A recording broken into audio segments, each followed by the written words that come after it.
It is JDF. Listen, I don't know what I'm going to talk about. I just pushed record, so I'm going to speak from the heart. I think today we're going to talk about being yourself and being you. And the hardest thing to do is to be transparent. I think, for me at least, I was always stuck in this world way back in the days, growing up as a kid, of not saying no or being the yes man. But you know what transparency is all about? Is getting down to the bottom of the problem.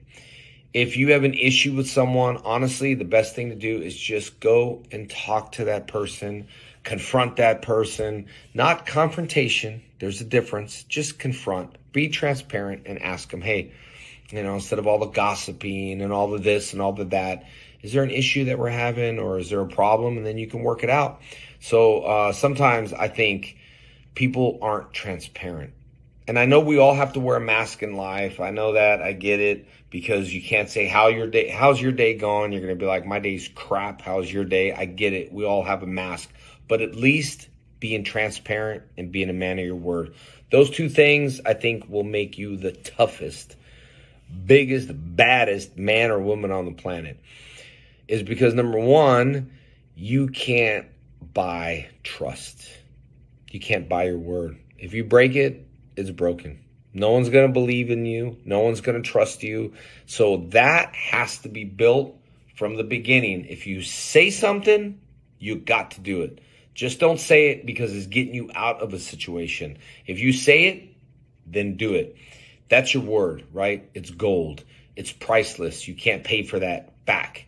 Also, it's not for sale, right? So being a man of your word, and then also just being transparent. Sometimes you got to say no. Don't just be the yes man. I used to be out there and say, oh, I'll do this. Yes, I can do this. Yes, I can do this. Yes, I can do that. The only problem is I said yes, and I'm not going to let people down.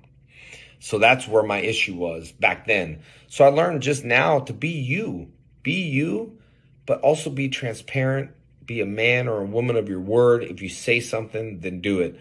And if you don't, then you need to own up. You need to step up and be responsible. There's no one better that I respect than someone stepping up and saying, you know what? I own that. That was my mistake. I apologize for that. What can I do to make it better?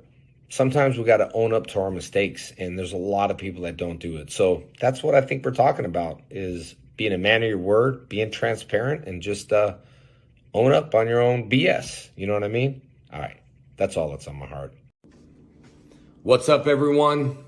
How are you guys doing? I know everyone's been waiting for the Legend of the White Dragon. We made a huge step. We wrapped yesterday. We made a freaking movie, as Ben says. Man, we did it. We had a little ceremony for all the cast and crew. Don't worry, if we haven't been on set and some of the cast members, I got something very special to you. I thought it would be cool to get some medals and put the medals around their neck and do a courtesy bow to show respect for everybody out there. This is what we got. The Legend of the White Dragon medals, all right? Badges, Legend of the White Dragon, best cast and crew. Cast and crew, you should wear this proudly, but more importantly, fans, you're gonna be very proud of this movie. Legend of the White Dragon, I just got done signing a ton of pops for the rewards. We had helmets. I got a chance to use all the helmets. If you guys have those reward tiers, we're going to get it to you, and I'm going to sign them. But, man, I just want to show my excitement. I mean, I have so much content to show you guys, and I can't wait. So everyone out there, this is just my thank you to everybody. I can list all the names, but you know who you are. I truly bless the project. I'm blessed to have you guys. And more importantly, you had what I was looking for. We had a purpose, and we did passion. And that's what this project's all about. And that is a magical formula for the Legend of the White Dragon. These are the pops. After 3 years long, basically he was outlaw, on the run, forced to hide. Eric Reed has returned to reclaim his powers as the White Dragon. His goal is simple: clear his name and be reunited with his family. Only one thing stands in his way: Dragon Prime, who will not stop nothing to destroy the White Dragon. And anyway, there's a lot of other villains too. Happy Father's Day, everyone. Cast and crew, proud of you. I'm very proud of everyone. Chris J, I know you're going back today, and we're going to miss you, but you're going to come back. Bat and the Sun, Aaron, Shaun, you worked super hard on this project. I don't know how you did it. I mean, you're up, you're shooting, you're editing the next day. You don't even get sleep. So Aaron, the sequel is you, Dragon Prime, like you said, sleeping the whole entire sequel. But I have an idea. You're sleeping, but you're dreaming, which means you still have to work. Anyway, guys, thank you guys so much to the best cast and crew and the best fans in the world for making this happen. If it wasn't for you guys, we wouldn't be here. Kickstarter was amazing. We also have private funding. We made this thing huge. I'm super blessed to be part of this. Best acting, best action, best DP work, best lighting, best sound. I mean, I can just go on and on. All right, that's it for now. But thank you guys, and I will see you soon because I got a road trip coming up. You know what that means. I'll be doing some live Instagram. Anyway, guys, thank you so much. You're the best. All right. Whew. How's everybody doing today? Of course, I'm not prepped as usual. It just, hey, but we here. We here. I got a great show. I got a great show for you guys. I did the connection test with Tammie. Everything went fine. We did it probably about like 5 minutes ago. That's how late I'm running, guys. But we just gonna wing it. We gonna wing it as I always do. And you know, just somehow life just always gets me back on stream, babe. Just all you think you know what? I've done like about 30, 40 streams, not only been prepped for like one, like literally just one. But anyway, today we got some great stuff. We do have the police reports. Everyone was like, yo, where's the police reports? Where's that police report? Shout out to the people watching on Facebook. Shout out to the people watching on Twitch. Shout out to everyone who's been following me on Instagram, messaging me, emailing me. I feel like this is our day, guys. This is our big day.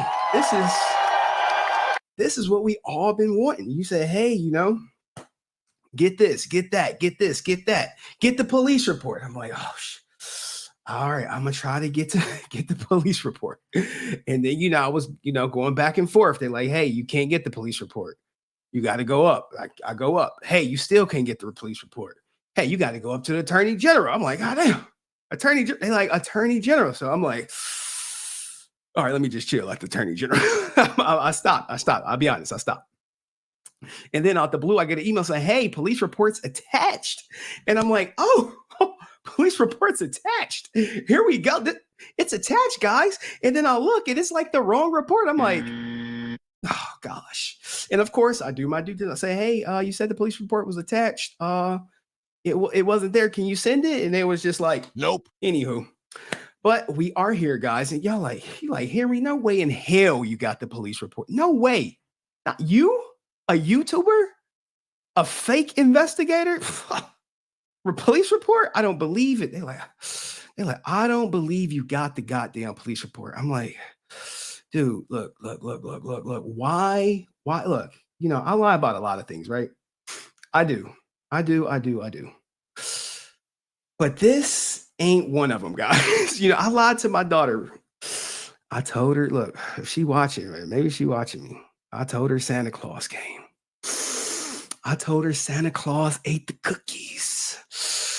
I told him she came down the chimney while she was asleep. You know, I told her that. And, you know, it's all true. So I didn't really lie. You know what I'm saying? Because I don't know, little kids be watching me probably believe in Santa Claus.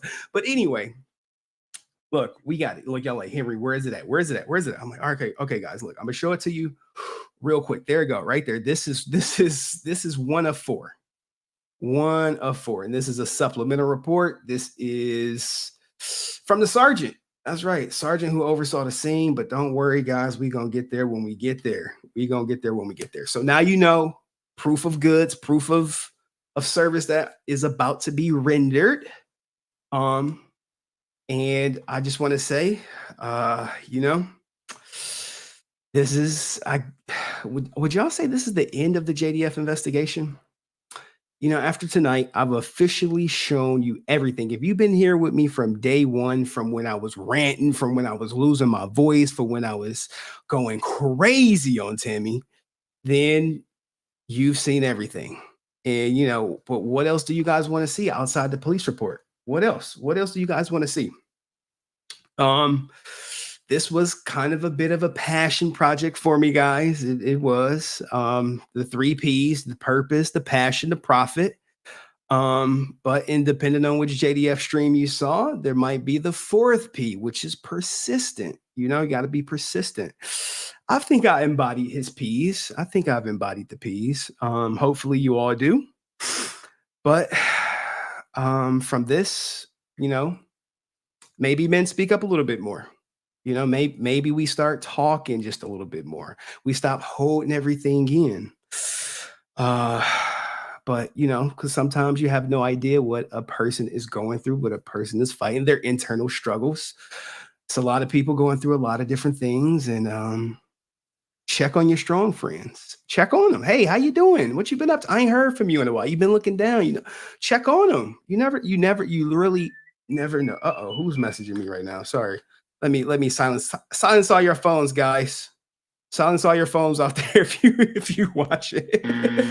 Anyway, silence all your phones. But anyway, but Jason, you know, he was someone that most people saw as a hero. Some people looked up to him. Some people idolized him. Some people emulated him. He was a father. He was a son. He was a husband. He played a lot of different roles for a lot of different friends. You know, like I said, for Tammie, that was, you know, her soulmate. For, you know, the kids that he has, that's their father. To Tony, that was, you know, his best friend. And Tammie was, I guess, Tony's love of my life. Well, you know, anyway, I'm sorry. Look, I'm going to cut it with some jokes a little bit, but the point I'm trying to make is, you know, he was a lot of different things to a lot of different people. And I want to say, I would like to think that I handle his legacy, this investigation, with some grace, with some class.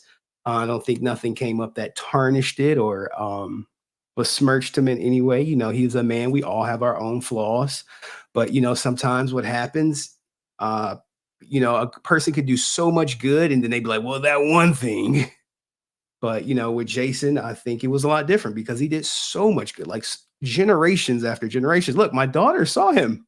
She saw him give Jason the beats. I mean, like what more could I ask for? But you know, I've showed you a lot about his life, a lot of internal struggles he was dealing with as far as depression. A lot of people self-transitioned near him. And, you know, at some point, you know, he was trying to educate people, but it eventually got the best of him. But now we are here. And look, the police reports, I'm telling you, I know y'all waiting on some earth shattering.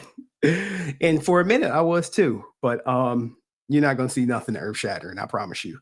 It's pretty tame. It, you know, it is what most people thought it was, unless you. Now, if you subscribe to that, then there is nothing that I could say. There is nothing that I could present that is going to change your mind. Okay. I mean, but like I said, there's no gotcha moment or anything like that. But we'll finally get some closure, guys. Like, you know, about the TMZ article. Were the police called previously to restore order? Nope. Stuff like that. About the argument. Were they arguing? What happened? You know, she left the room. It's a lot of stuff. And, you know, but like I said, the craziest thing to me about the police report, and people may get pissed off, but there was some. I'm not lying. You think I'm lying? You like, ain't no way in hell the police report mentioned some. And I'm like, okay. All right. You said, hey, you know what I'm saying? All right, whatever. When we get to the report, we get to the report. But also shout out to Tammie. She got balls, big balls, like the size of this water bottle, this mug balls, because she's coming up here live, guys, again, to answer all y'all questions regarding the police report, regarding everything, to answer my questions.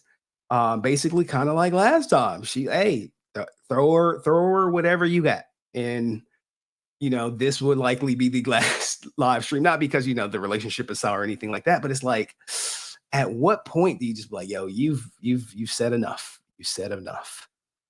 So without all that out of the way, okay, let me get to the contributors. If you want to contribute to the show, you can like the stream. Hopefully all y'all like the stream by now. But if you want to, contribute to the content, you can send a super chat. You can cash at me $sign HenryResilient. All that good stuff helps me bring you guys more exclusive one of a kind content, because that's what I strive to do. I strive to bring y'all something that you're not going to see on any other channel, because you dig, bro. You like to dig. I dig. And if you new here, because you just like, yo, who is this HenryResilient guy? We're gonna do a quick review of everything I didn't brought up, because I want to just put a bow on this. I want to put a bow on it and send it off, and maybe I'll upload all this in podcast format or something. I really don't know. But let me acknowledge the early contributor. Let me shout out to Dust Productions. Our guy Dust, what does he say? I made it, and I can't wait to see the show tonight. Thank you, Dust, and thank you for being a member. I really appreciate that. If you guys want to become a member and get the the exclusive emojis that people that you probably see are members are spamming, because when you're a member, you could just spam emojis. We have them all, and some emojis trigger a certain. Let him cook. Like if I'm cooking, you post a chef, I'll keep cooking. But shout out to Dust. I can't wait for the show tonight either, man. I really can't. I think it's gonna be a good one. I think it's gonna be a good one. Tammie, she's not back there, but I hope she's watching. And once we get through everything, we'll bring her up and she'll answer all you guys' questions. I don't know about every last one. She got a life, just like we got a life. I got a life.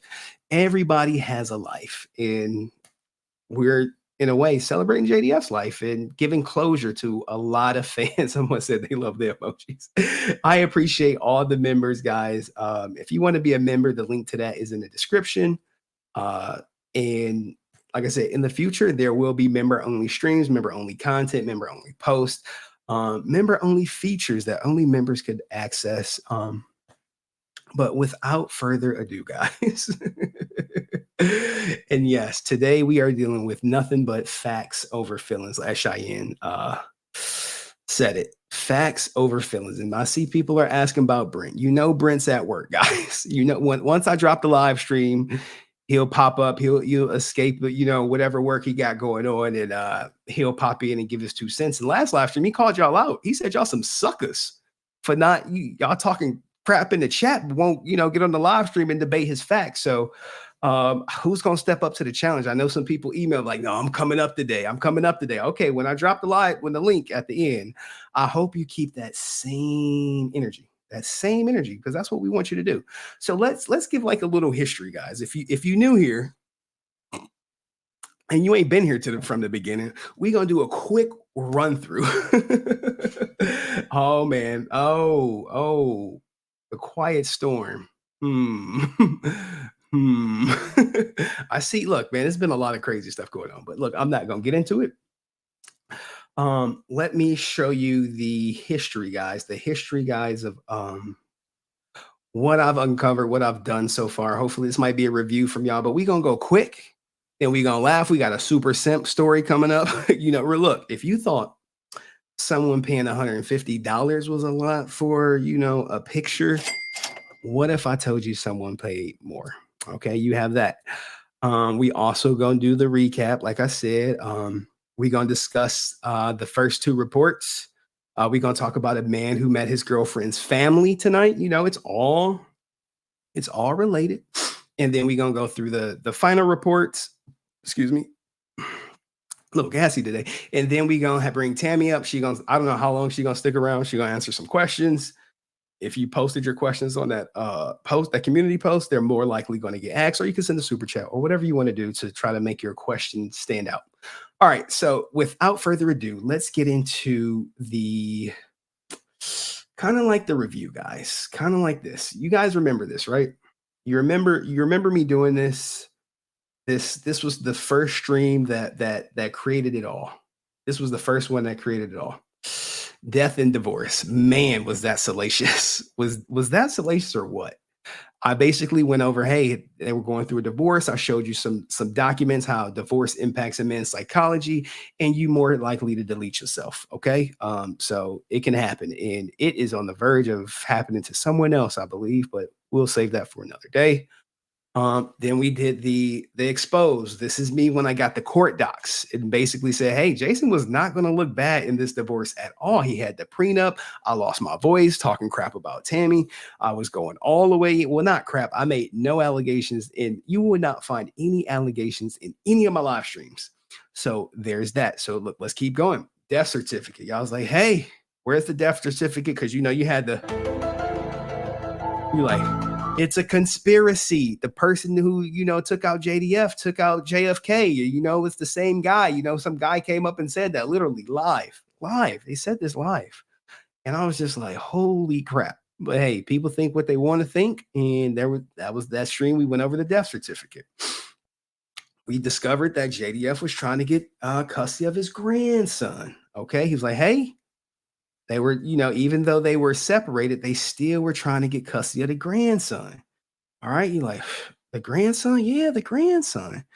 And that's pressure. But it also kind of revealed that they were like together. They were like, in agreement.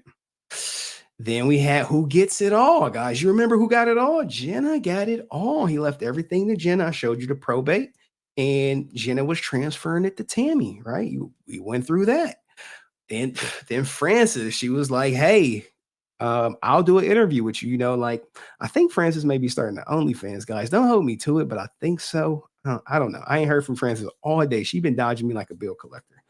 But she, at first she gave me the cold shoulder. She's like, I'm not answering none of your goddamn questions. Like, get out of my DMs. You worse than some of the other guys in there trying to cuddle and do all sorts of crazy things with me. Like, get out of here. So she stonewalled me till I started pulling up the facts. And we was just facts, no feelings. And she was like, hey, I think I'm willing to talk to you. I was like, oh, okay, let's talk. Let's talk. Let's chop it up. Let's, see what you got. And then she said, hey, I'll do an interview. And then, hey, this is when I brought in the Ambien. We also learned that he was alienated from his kids. That's when I reviewed the whole Tony when he came in hot. And he was telling me stuff like, you shouldn't be investigating too much. I'm like, God damn, what? Why shouldn't I? He was like, you dig, bro. You like to dig. And I'm just like, well, I thought I was getting close. But Ambien, guys, Ambien. Don't take that stuff. We're going to learn a little bit more about Ambien with some real life testimony, some video footage, guys, because I like to bring y'all evidence. And then we had the Hobson brothers along with Eric. And this is when we learned that he had two best friends who self-transitioned along with his brother. That was a tough one to get through. Imagine losing your best friend, you lose your brother. You get a best friend, you lose that best friend, you become friends with his brother, and then you lose him. All the self-deletion. That was tough. Then, hey, Francis came back. She was like, hey, I'm back. People was talking crap about me not doing a live interview, said the questions were weak. She showed up. She said, hey, what y'all got for me? And y'all was like crickets. Y'all was like, oh, we don't got nothing, And I'm just like, hey, she here to answer all you guys' questions. What happened? Hey, she answered them. She left. We learned about Todd Carroll, who was actually the first person close to JDF to self-transition. And then it was his brother, Eric. And then you got the Hobson brothers, all that good stuff. Here we go. Toxicology. You're like, hey, we want to see the toxicology report. He said he wasn't drinking. He'd been sober for a while. Toxicology report shows something different. Francis talked about his drinking. She talked about his Ambien use. We discovered, hey, he was drinking. He was doing some other stuff. He was doing some, he was, hey, you gotta, when you reconcile, and that's what you do. You do a little, but anyway. So after the toxicology report, what I do, text messages, personal text messages between Tammie and JDF from breakup to makeup. And this is part one.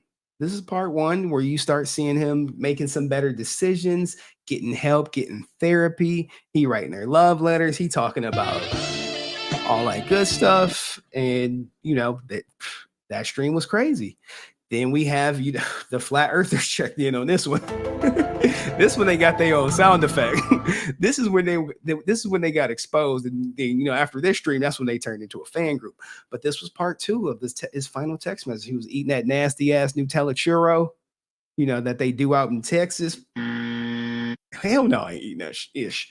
Okay, so if you've been here for that, this is all review. But, you know, he did want to spend his last nights with Tammie. He did have a great time, it seemed to be, and he did talk a lot about but more importantly, he was getting help.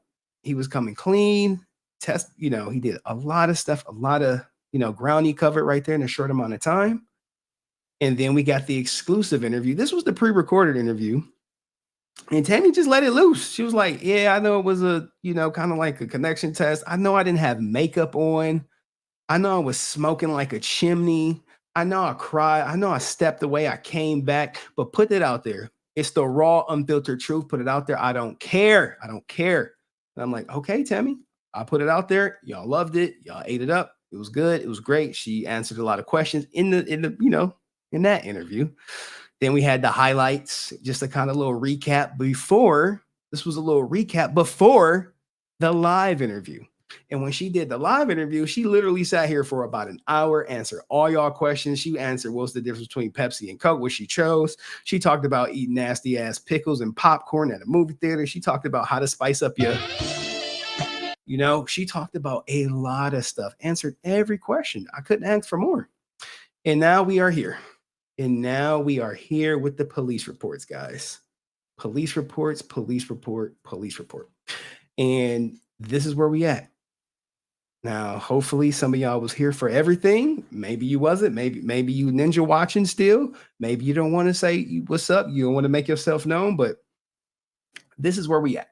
All right. So now that we got that little out the way, let me shout out to Sean McAllister for the donation, the $10 donation. And thank you for becoming a member, man. I really appreciate you being a member. You donating to the channel for more content. Thank you. No question, no comment. Just what's that? Pure love for the game, man. Sean, thank you, Sean. I could not ask for more.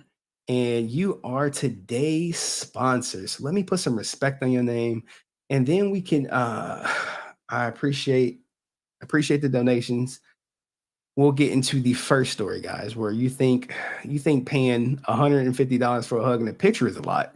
We gonna get into some simping. So if you're a member, you could spam the no simping the no simping emoji. It's a quick story. It's a quick story, guys. We're not gonna go crazy in it, but we got to talk about simping, man. Like, this channel is evolving, and I want y'all to grow with me. You know, where it's a personal experience, and we all gonna grow. It's gonna be inside jokes, and the new people, I'm like, what are you talking about? We're gonna have to educate them on the inside jokes. But thank you, Sean, for being a sponsor of today's stream. I appreciate that. And shout out to Frederick Estrada for the new member.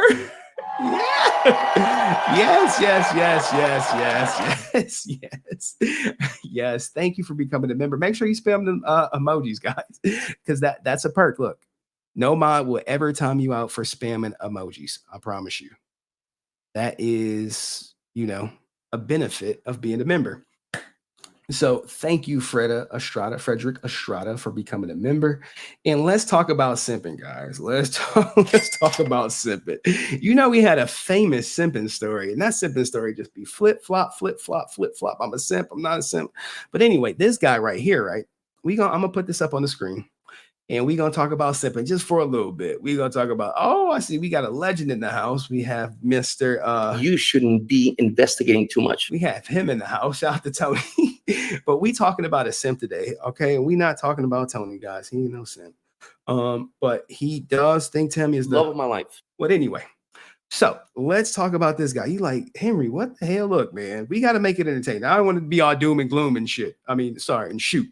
All right, so dude pays $10K to meet a girl he follows on OnlyFans. All he got was a hug 1 month later. That money is funding a trip for her and her actual boyfriend she had the entire time. Now look, look, it ain't simping if you got it, but now look, Now let's play a little investigator, right? This is the guy who gave the 10. This is the guy right here. The bigger gentleman is the guy who gave the money, right? Yep. This is him right here. And hold up. Let me make sure I got it right here. This the guy who gave the money right there. This is the boyfriend who's spending the money. Okay. Paid the money, spend the money. Now look, you can look at this bed and say, hey, Henry, Henry, look at the bed over here. You see the bed? It's a little disheveled, right? It's a little disheveled. Maybe maybe he did a little bit more than me there. maybe he got down just a little bit. You never know, guys. You never know. But more importantly, this is the boyfriend who is spending the money. Look at him. They out there. He hitting it for free. My man on it right here, he paying and he ain't hitting nothing but Pamela and her 5 friends. But anyway, what do you guys think? Is 10K for a hug too much? Now look, 10K. If I pay you 10K, which I would never do.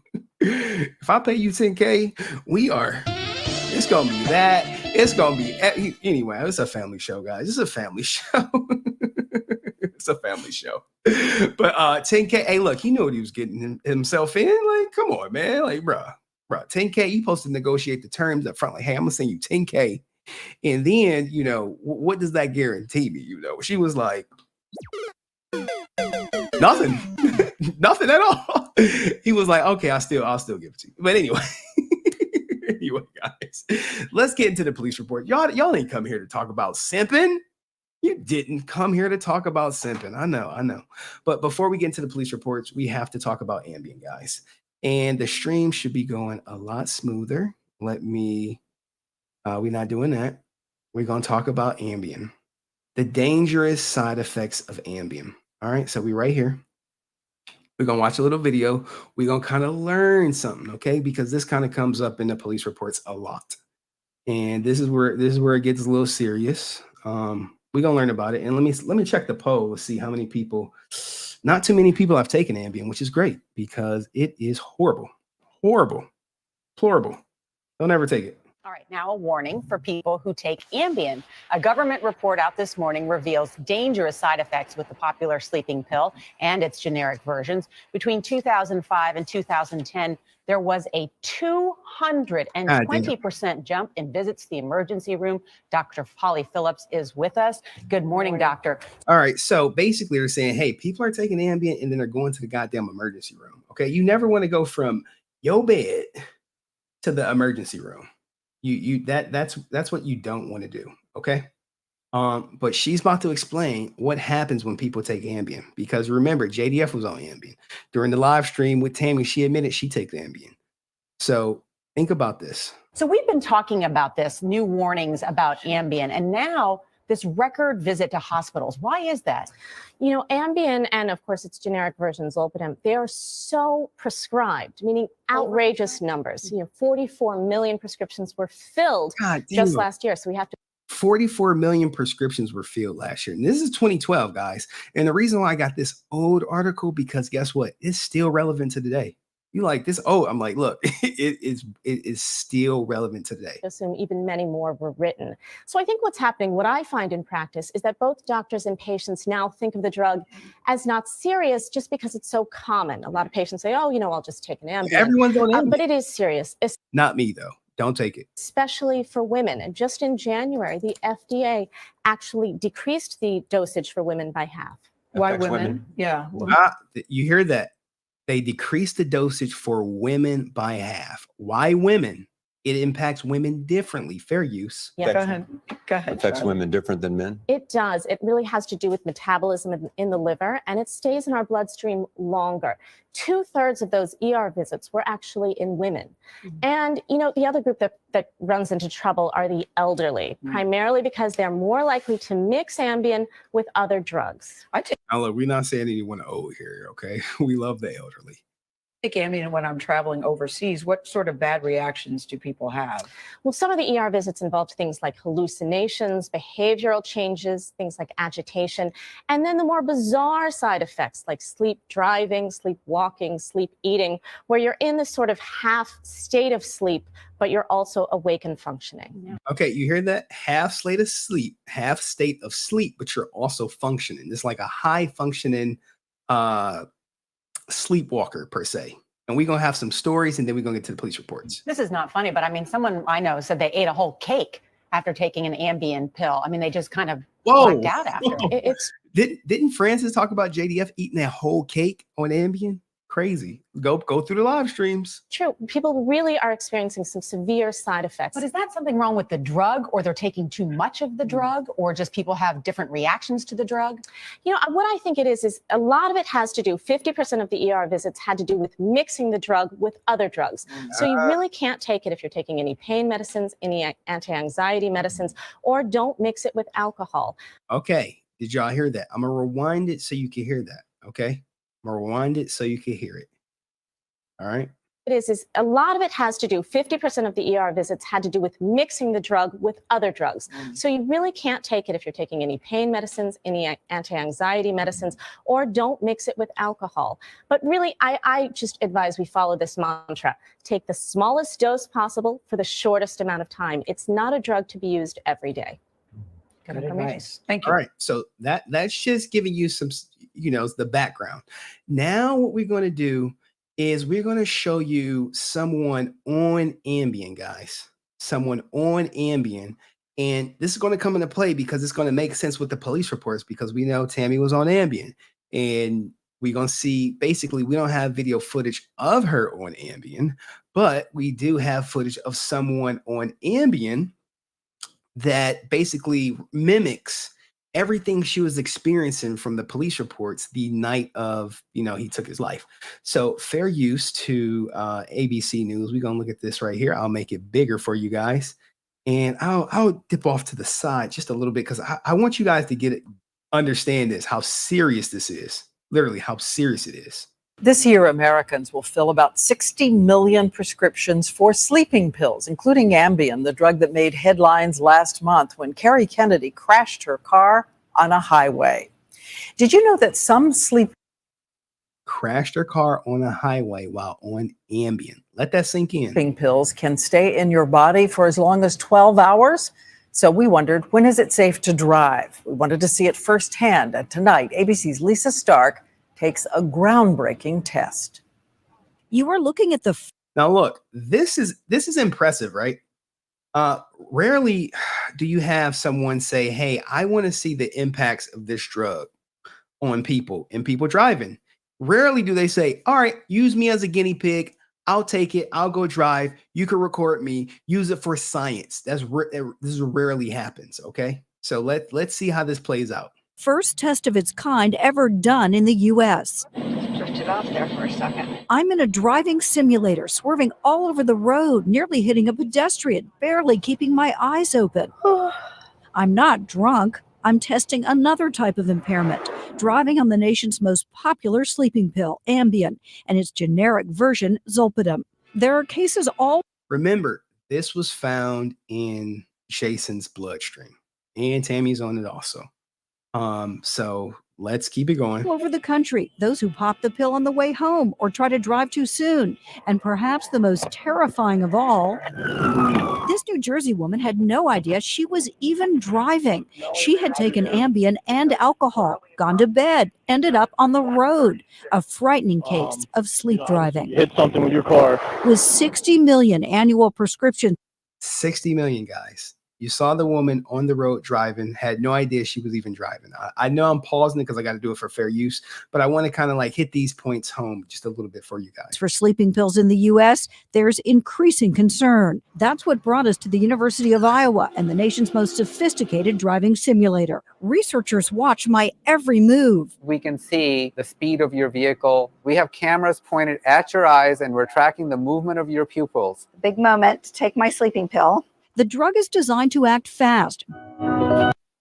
Very fast, guys. I'm telling you. You take it It's not like your regular drug where you like melatonin, where you take 30 minutes before you go to bed. You take this right as you're about to go to bed because it knocks you out like that. You'll be disoriented if you don't fall asleep. If you stay up on it, you start doing weird stuff. Okay. Very fast. So it's been a little over 30 minutes since Lisa took the medicine. Only 30 minutes. I'm a little dizzy, but I think I can do it. I'm wrong. Am I on the wrong side of the road? I'm awake enough to know something's not right, but I can't help swerving all over the road. So this is very dangerous. She's really stopped blinking. An indication my brain thinks I'm asleep. And she stopped blinking, guys. Stop blinking. This is 30 minutes in. You're like, Henry, what the hell is this? I'm like, look, just trust me. It's like a movie. This is the beginning, guys. It's the beginning of the movie. That I don't need to blink. She's really just zoned out. She's sort of in la la land. After a nap, the maximum ambient stupor. 90 minutes in, I try again. I just fell asleep. I like totally fell asleep for a second. When I tried to make a turn, That wasn't so good a turn. and then I smash into a big rig. No. Whoa. She was in a real car. This would be the end. That was like being in Never Never Land. At 4 hours, 2/3 of the drug gone. 4 hours, guys. 4 hours. Let's see how she drives. I think I'm okay. Put on your seatbelt. Okay. But see this red light? Right through it. People who are impaired don't necessarily know how impaired they are. So they may think they're driving fine, but they're not. And remember the woman who never realized she was behind the wheel? I drove 3 times impaired, but recalled only 2. And the minute the car... All right. Did you guys hear that? 3 times impaired, but she only recalled 2. Okay. It increases memory loss. Now look, what you about to see, this picture right here, this is them telling her the exam is over and she just falls asleep. Kid you not. This happens in the police report. They think they're driving fine, but they're not. And remember the woman who never realized she was behind the wheel? I drove 3 times impaired, but recalled only 2. And the minute the car was turned off, I was out like a light. Now, the pill's developer says it stands behind the safety of Ambien when taken as directed. And there is a clear warning on the drug to make sure you get a full 7 or 8 hours sleep. But the pill doesn't really clear your system entirely for a good 12 hours. So, Diane, the label also warns not to drive until you feel fully awake. Fully awake. But what about these cases of people who didn't even know they were driving? Yes. So people said, someone asked, do the people who drive on Ambien get prosecuted? Absolutely, they do. They do. And I'll show you a story that kind of ties into the police report as we get deeper into the police reports. What's behind that? What the manufacturer says is they're abusing the drugs, that they're drinking, they're using alcohol with it, they're taking too many pills, and it can happen with any sleeping pill. You have to be very careful. But you didn't remember one time you took the test. They told me I took 4 drives. I didn't believe it, but apparently I did. All right, Lisa Stark, awake and alert Yes. tonight. Thanks so much for So hopefully you guys know a little bit more about Ambien. Now, can y'all do me a huge favor as I close out some of these tabs? Do me a favor and like the stream, okay? Because we're at the main event, guys. Look, 43 minutes in, I ain't playing around with you guys. We're about to get to it, so let's get to it. And here we are. This is the narrative, right? So look. When I have to do reports back at my job, back when I was an investigator, right? The narrative report is usually done by this guy, my boss. But you think my boss be writing these reports? Nope. Hell no. You know what he do? He say, hey, Henry, write that report for me. I write it. He just rubber stamp it. He just put that signature right at the bottom. Okay. So this is the narrative report. Now, I'm not saying this sergeant didn't write the report, but it's just a general overview, guys. This is a general overview. I'll make it a little bit bigger for you guys to see. Let me see. Let me make sure I got everything. Okay. So, Fort Bend County. This is supplement 001. It's just a supplemental report or whatever. You're going to see the original report. We're going to save the original report for last. The incident type is DOA, which is dead on arrival. So it's like highly redacted because I don't want them contacting anybody saying HenryResilient. Anywho, so this is the sergeant's report. This is one of four. Okay, this is just a general overview. So what does it say? What does it say here? I'll make it. I can't make it too much bigger. Okay, so this is a death investigation. This is by Sergeant X or whatever, November 19th at 05:11 hours. So on Saturday, November 19th at 5:11 hours, deputies were dispatched to the location to room number 324 in Fort Bend County, Texas, in reference to check welfare that resulted in a death investigation. Okay. Upon arrival, deputies learned that the female subject observed to be sitting outside the room 324 appeared to be intoxicated. That woman is Tammie. Okay. Deputies learned that the female's husband was inside and she was not able to make entry into the hotel room. Deputies assisted the female and made contact with staff members who assisted the opening of the door for the female, so she didn't have a key. Deputies entered the hotel room and observed a male subject hanging from the shower and was obviously deceased beyond care.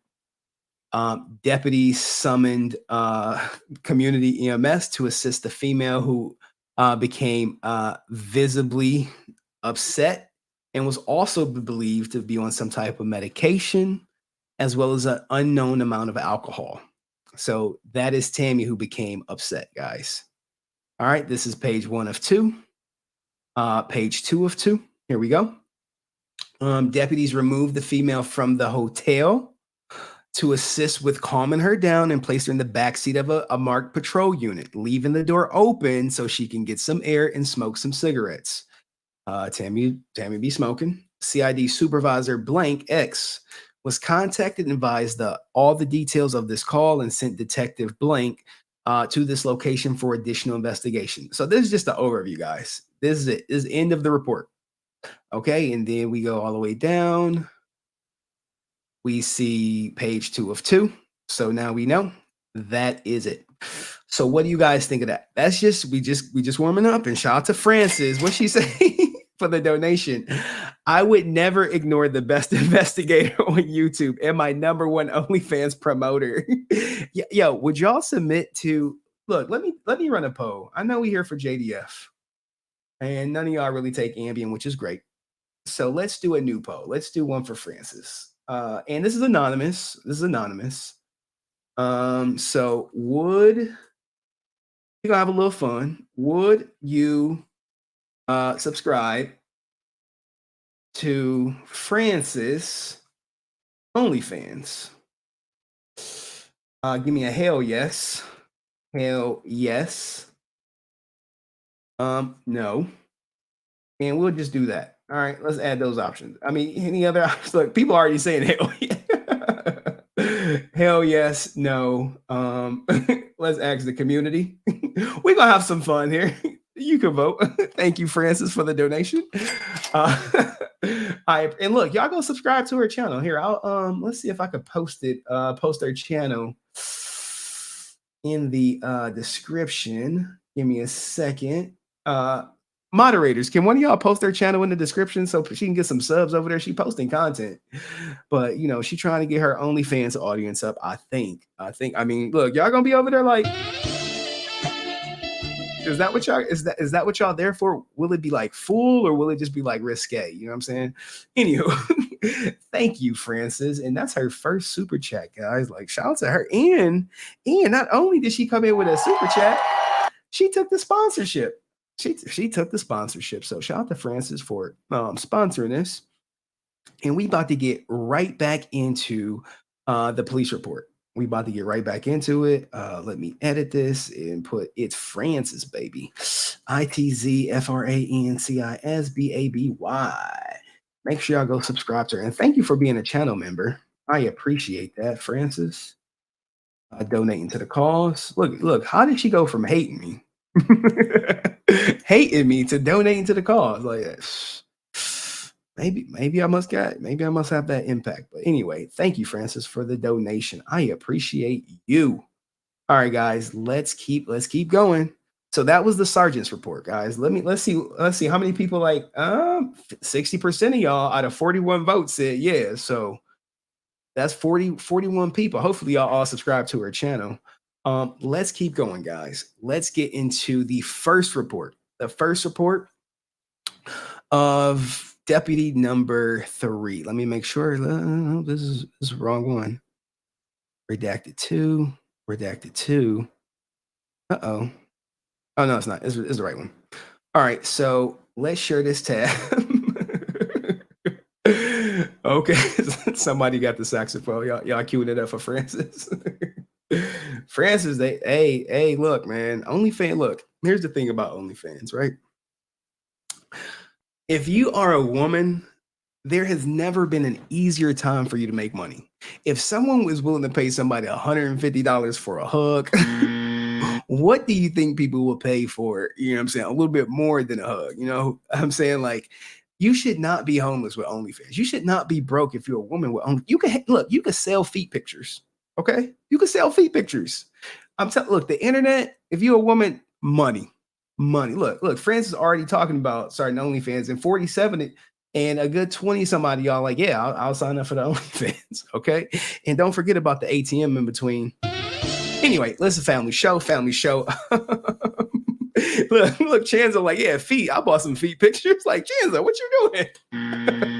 Chanzo buying feet pictures? Come on, Chanzo, man. What's going on? But anyway, guys, don't take Ambien, okay? All right, so let's look at this report, right? This is report number 3. And let's get it on the screen. Let's get it up here. It's 2 pages. This is from deputy number 3. And let's look at it, guys. Y'all not getting this anywhere else. Now, look, if it ain't simping if she providing you something, a little, a fair exchange. You know what I'm saying? Like, you ain't simping if you do the OnlyFans because you getting something for something. Now, if you paying and get nothing, then yeah, you might be a simp out here. But anyway, all right. Anyway, guys, let's keep going. Let's keep going with the report.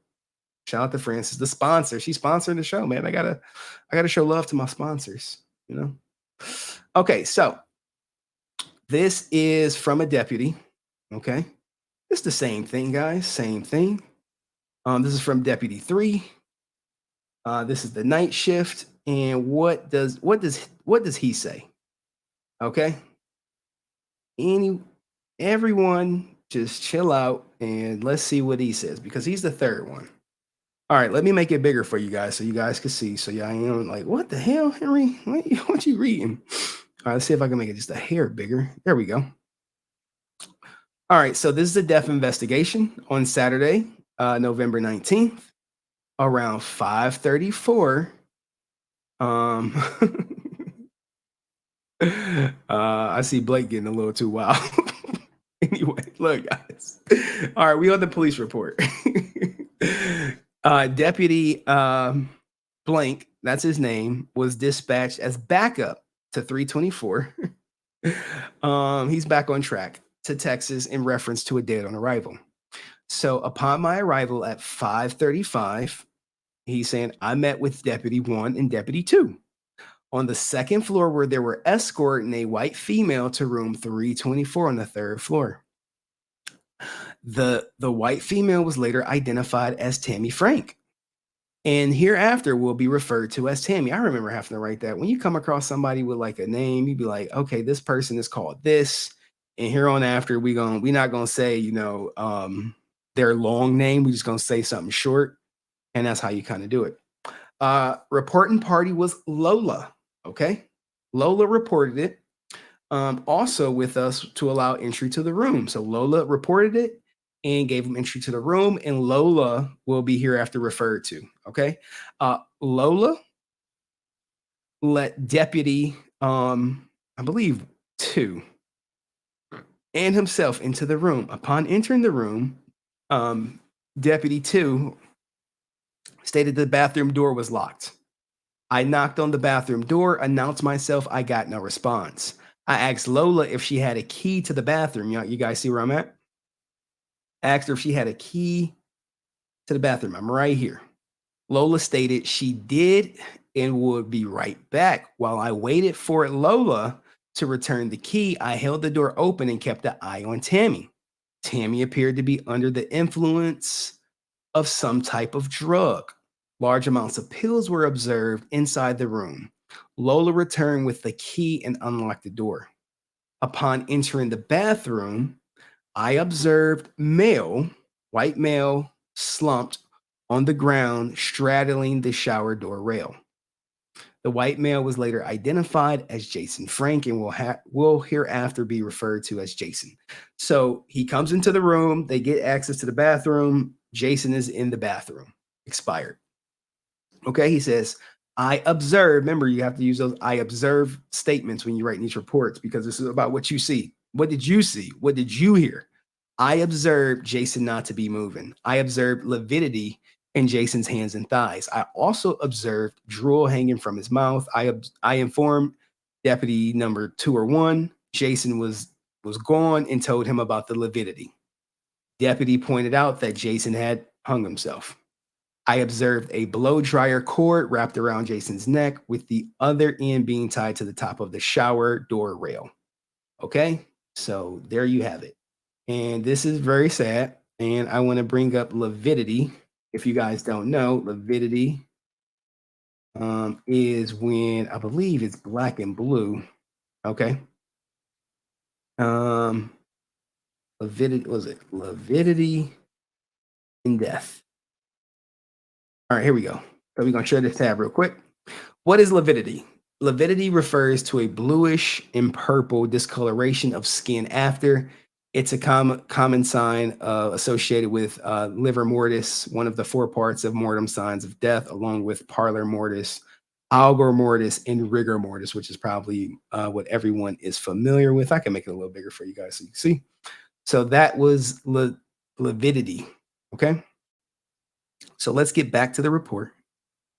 All right. So we're back here. Comes in, sees him expired. Oh, sorry. And someone sent a super chat, and they are exactly right. Winter Life, she said it. Anyone feels sad, like they're heartbreaking with Henry reads this. So sad for Tammie. Yes, this is very sad, guys. It's no jokes. It's sad. It's gonna be down for a minute. It's gonna be down for a minute, guys. So if you hear, you kind of know what happened. Thank you, Winter Light. All right, let's get back to it. Appreciate you. Let's keep going. Okay, so from the door rail. He said, I returned to the vehicle to get my camera to begin taking photos of the scene. I took multiple photos of Jason and the lividity in his hands and thigh. I took photos of the pills and medication that were spread out in the room. I took photos of large amounts of cash. I took photos of the thermostat, which read 74 degrees. I don't know if I would have took pictures of the thermostat. I took a photo of an empty blow dryer bag and tissues in the bathroom. All right. Where are we at?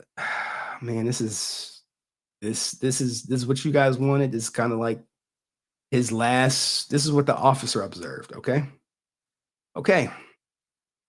Now, I then spoke with Lola and asked her to tell me what happened. Okay.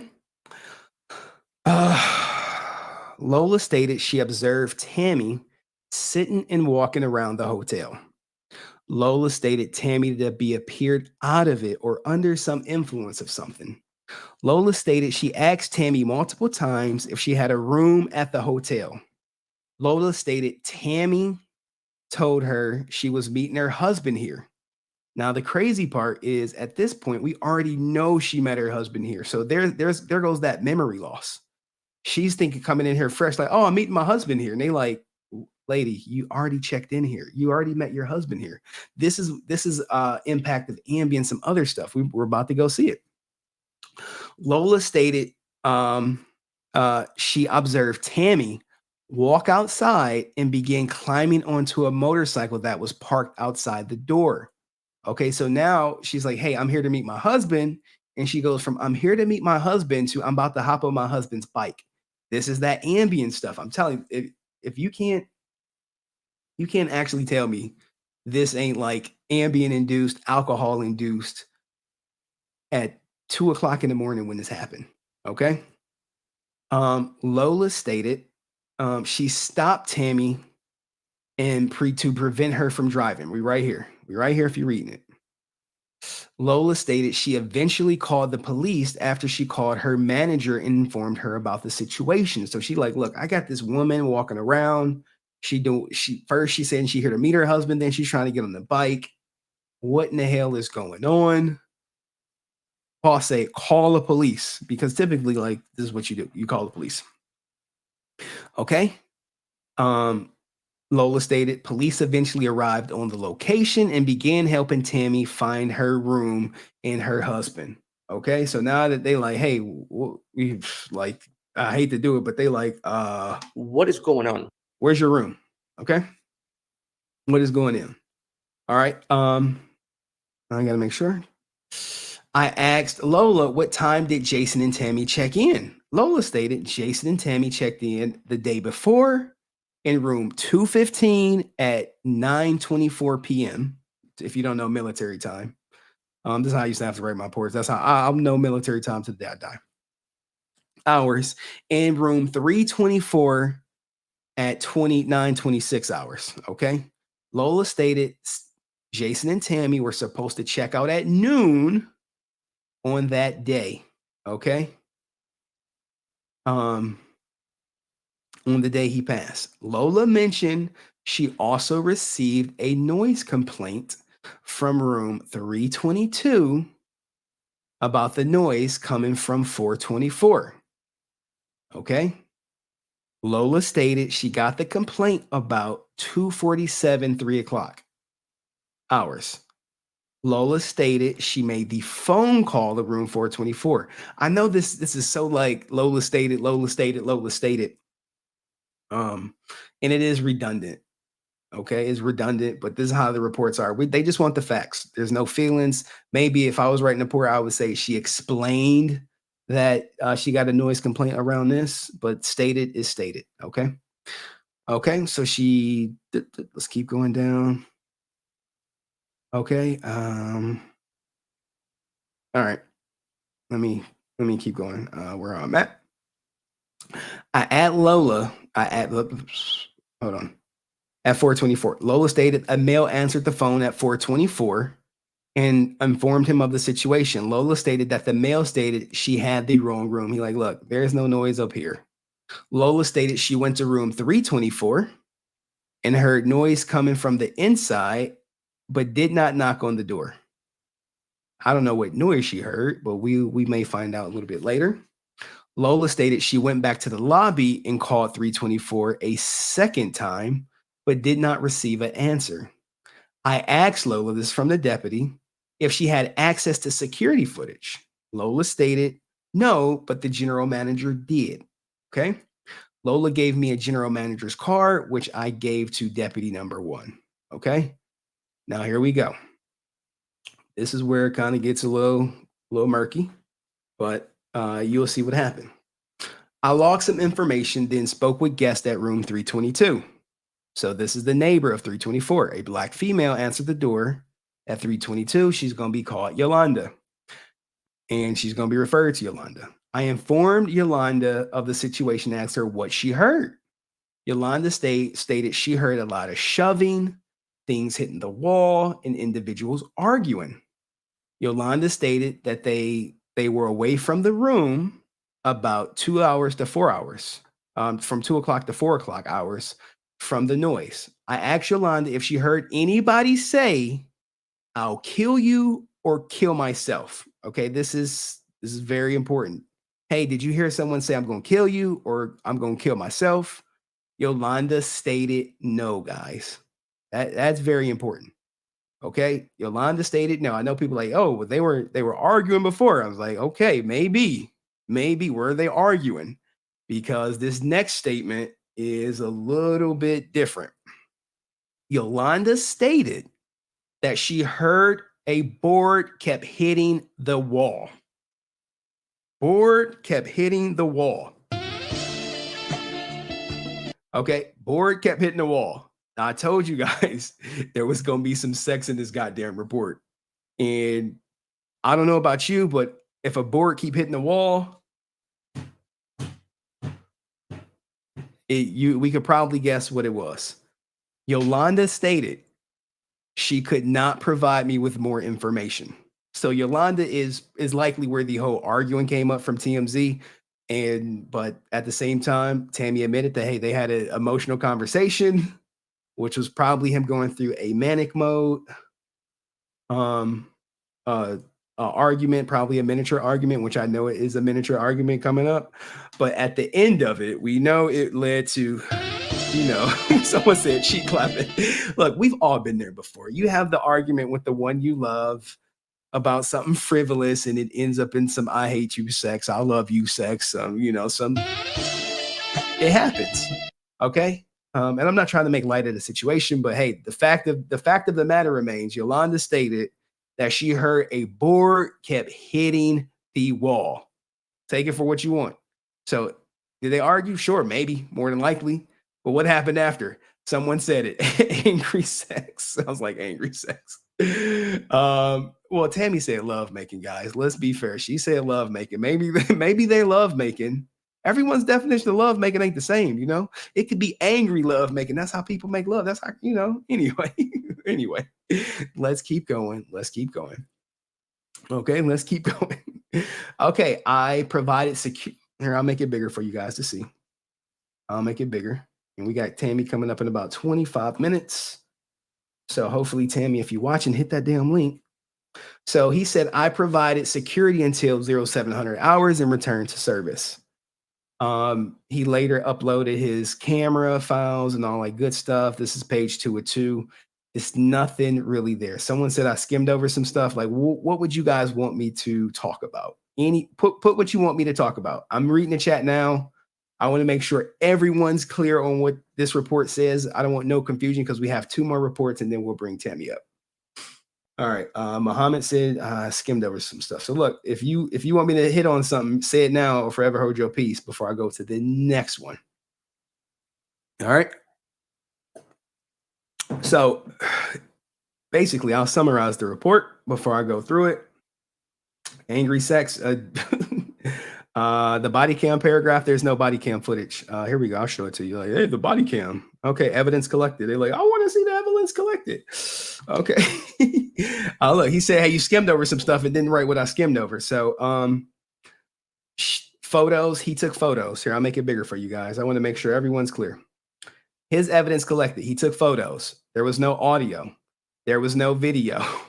Body camera, yes. So he does have body camera footage. Okay. But the guy who said I skipped over some stuff did not come back with nothing else to say. Someone said angry toxic sex. Yeah. Hey, look, man. Anyway, let's keep going. There was arguing and pushing. Let's see. That's where he's talking about. I think that was Lola. The situation was for Yolanda said she heard a lot of shoving, things hitting the wall, and individuals arguing. Yeah, that's what she said. Yolanda stated they were away from the room for about 2 to 4 hours, from 2 o'clock to 4 o'clock in the morning, from the noise. I asked Yolanda if she heard anyone say, I'll kill you or kill myself. Yolanda stated no. Yolanda stated she heard the board kept hitting the wall. And we know the toxicology report did reveal that he had Vicodin. I mean, not Vicodin, but what's the god doggone thing? What's the sex drug for men? I don't even know it. You guys know. Yolanda is the neighbor of the room. What's the medication for men? All right. Anyway. Okay. Yolanda's 322, JDF's 324. All right, so let's go to the next one.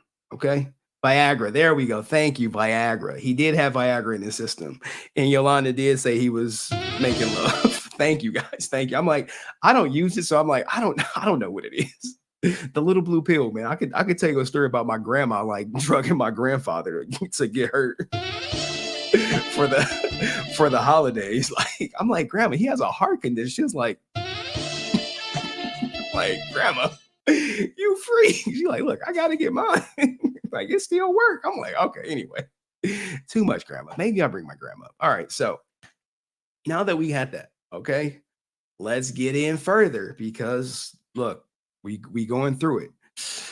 Let me text Tammie to make sure she hits the god doggone link before I go in further. Let me tell her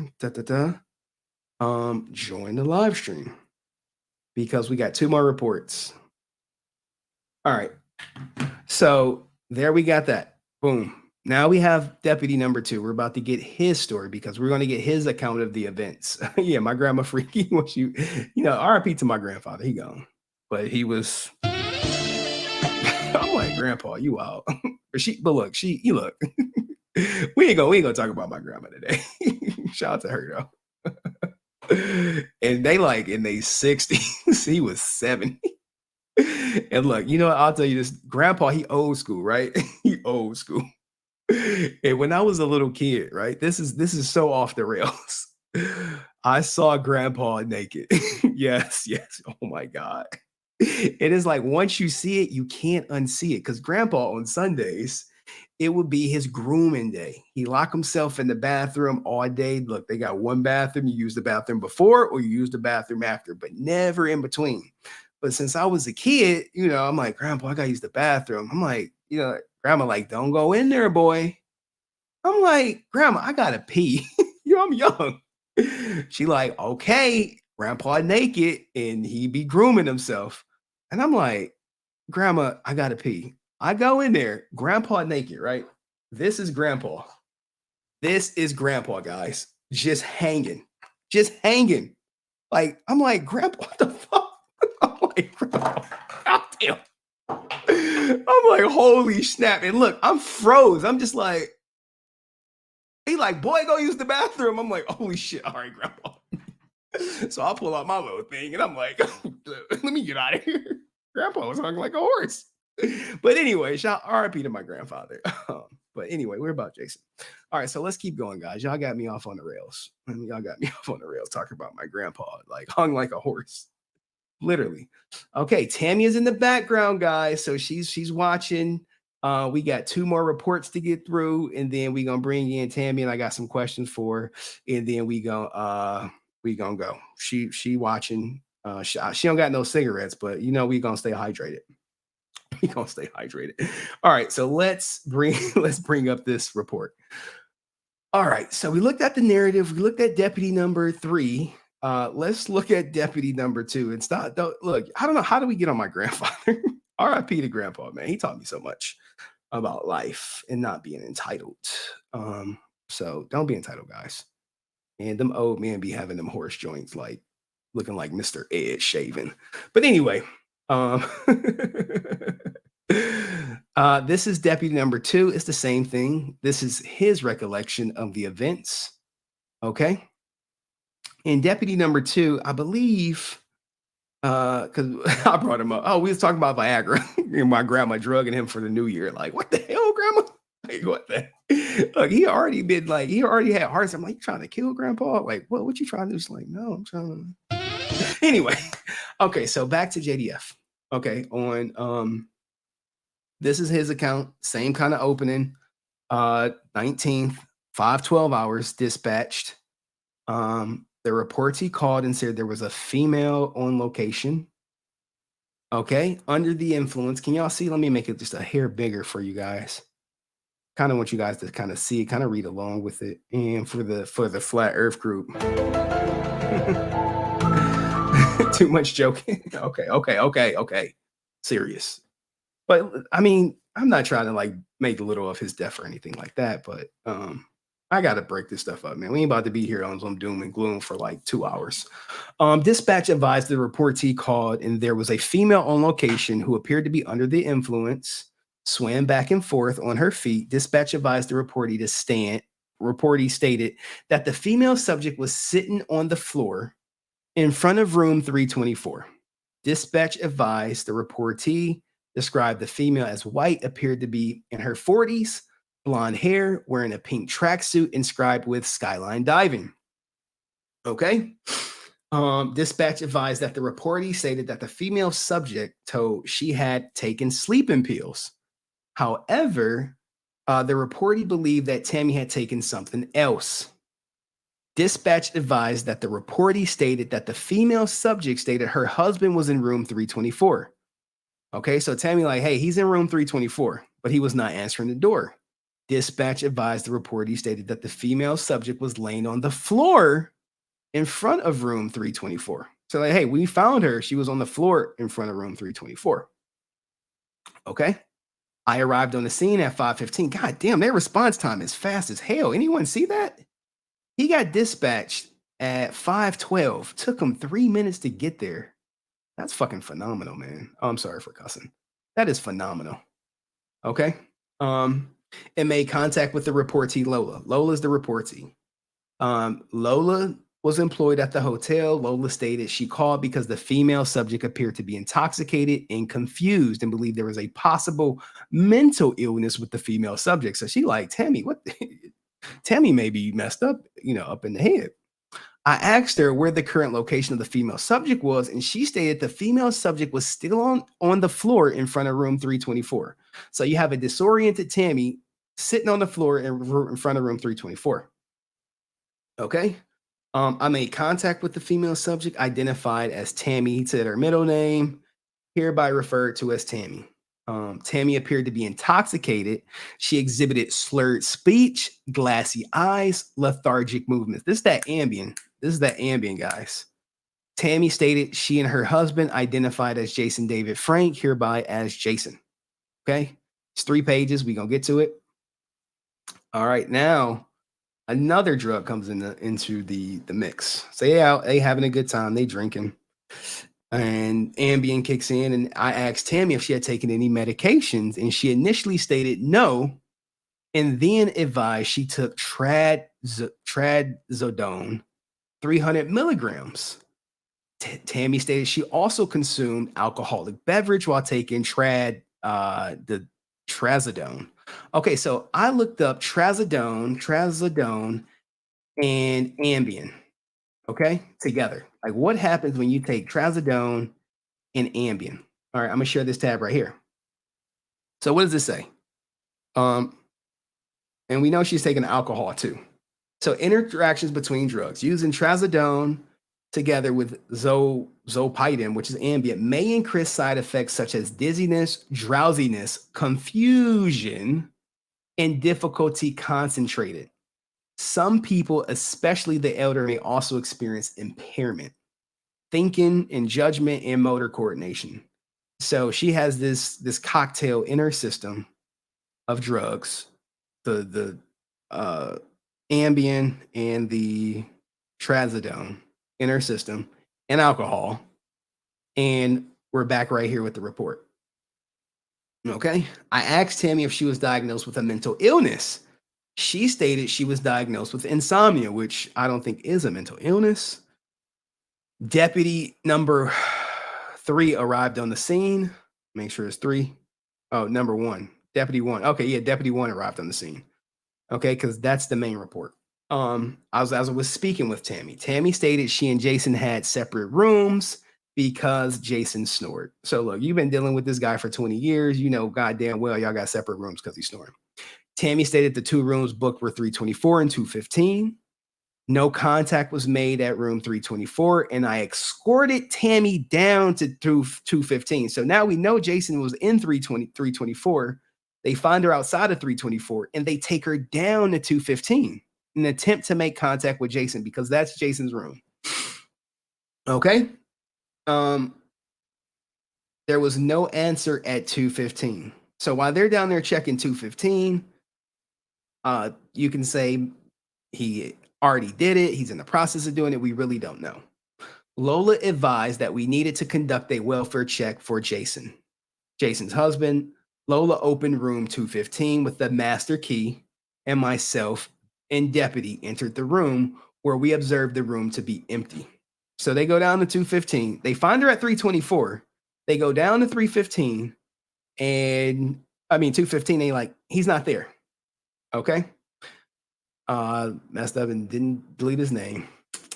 Deputy Sanchez and Tammie returned back up to room 324 where Lola used the master key to gain entry into the room. Deputy Sanchez, since his name is out there, this is number 1, guys. This is number 1. Okay. This is deputy number 1. Okay. Upon entering to the room, just to the left of the bathroom, the door was closed and locked. Clothing, cash, and narcotics were observed to be scattered in the room. All right. Lola used the master key to unlock the bathroom door. Upon entry into the bathroom, Jason was observed to be unresponsive with a wire cord from the blow dryer around his neck. Jason was kneeling with the blow dryer cord hanging from the shower rail. Deputy number 1 immediately notified dispatch to send paramedics to the hotel room. So I think it's safe to say that she didn't call the police, right? We know she didn't because they say Lola was the notifier. Okay. All right. So Tammie appeared to be distraught at the time. I escorted her into the hallway of the hotel. Tammie was escorted to my marked patrol vehicle. Community and fire medic arrived on location and assessed Jason and Tammie, who was seated in the backseat of the patrol car. This is deputy number 2.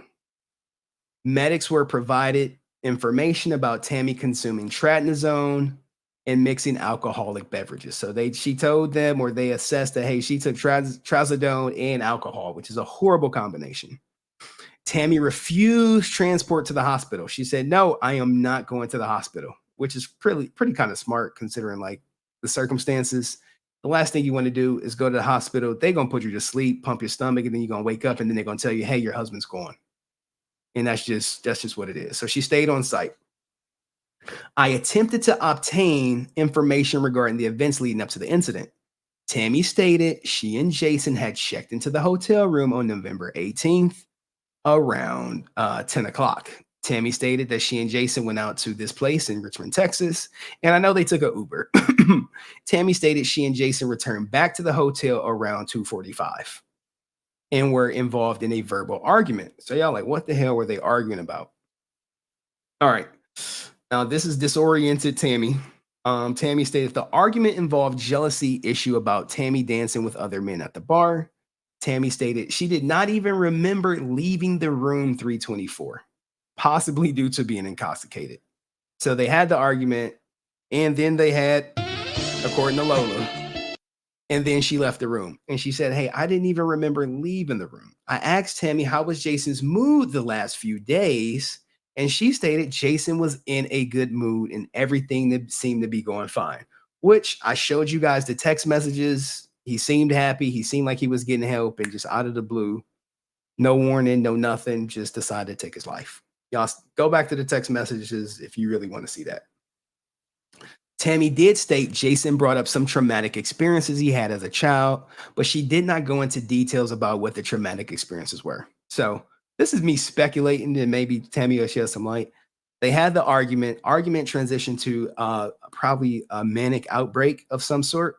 That then transitioned to, trust me, it's the greatest healer of all time.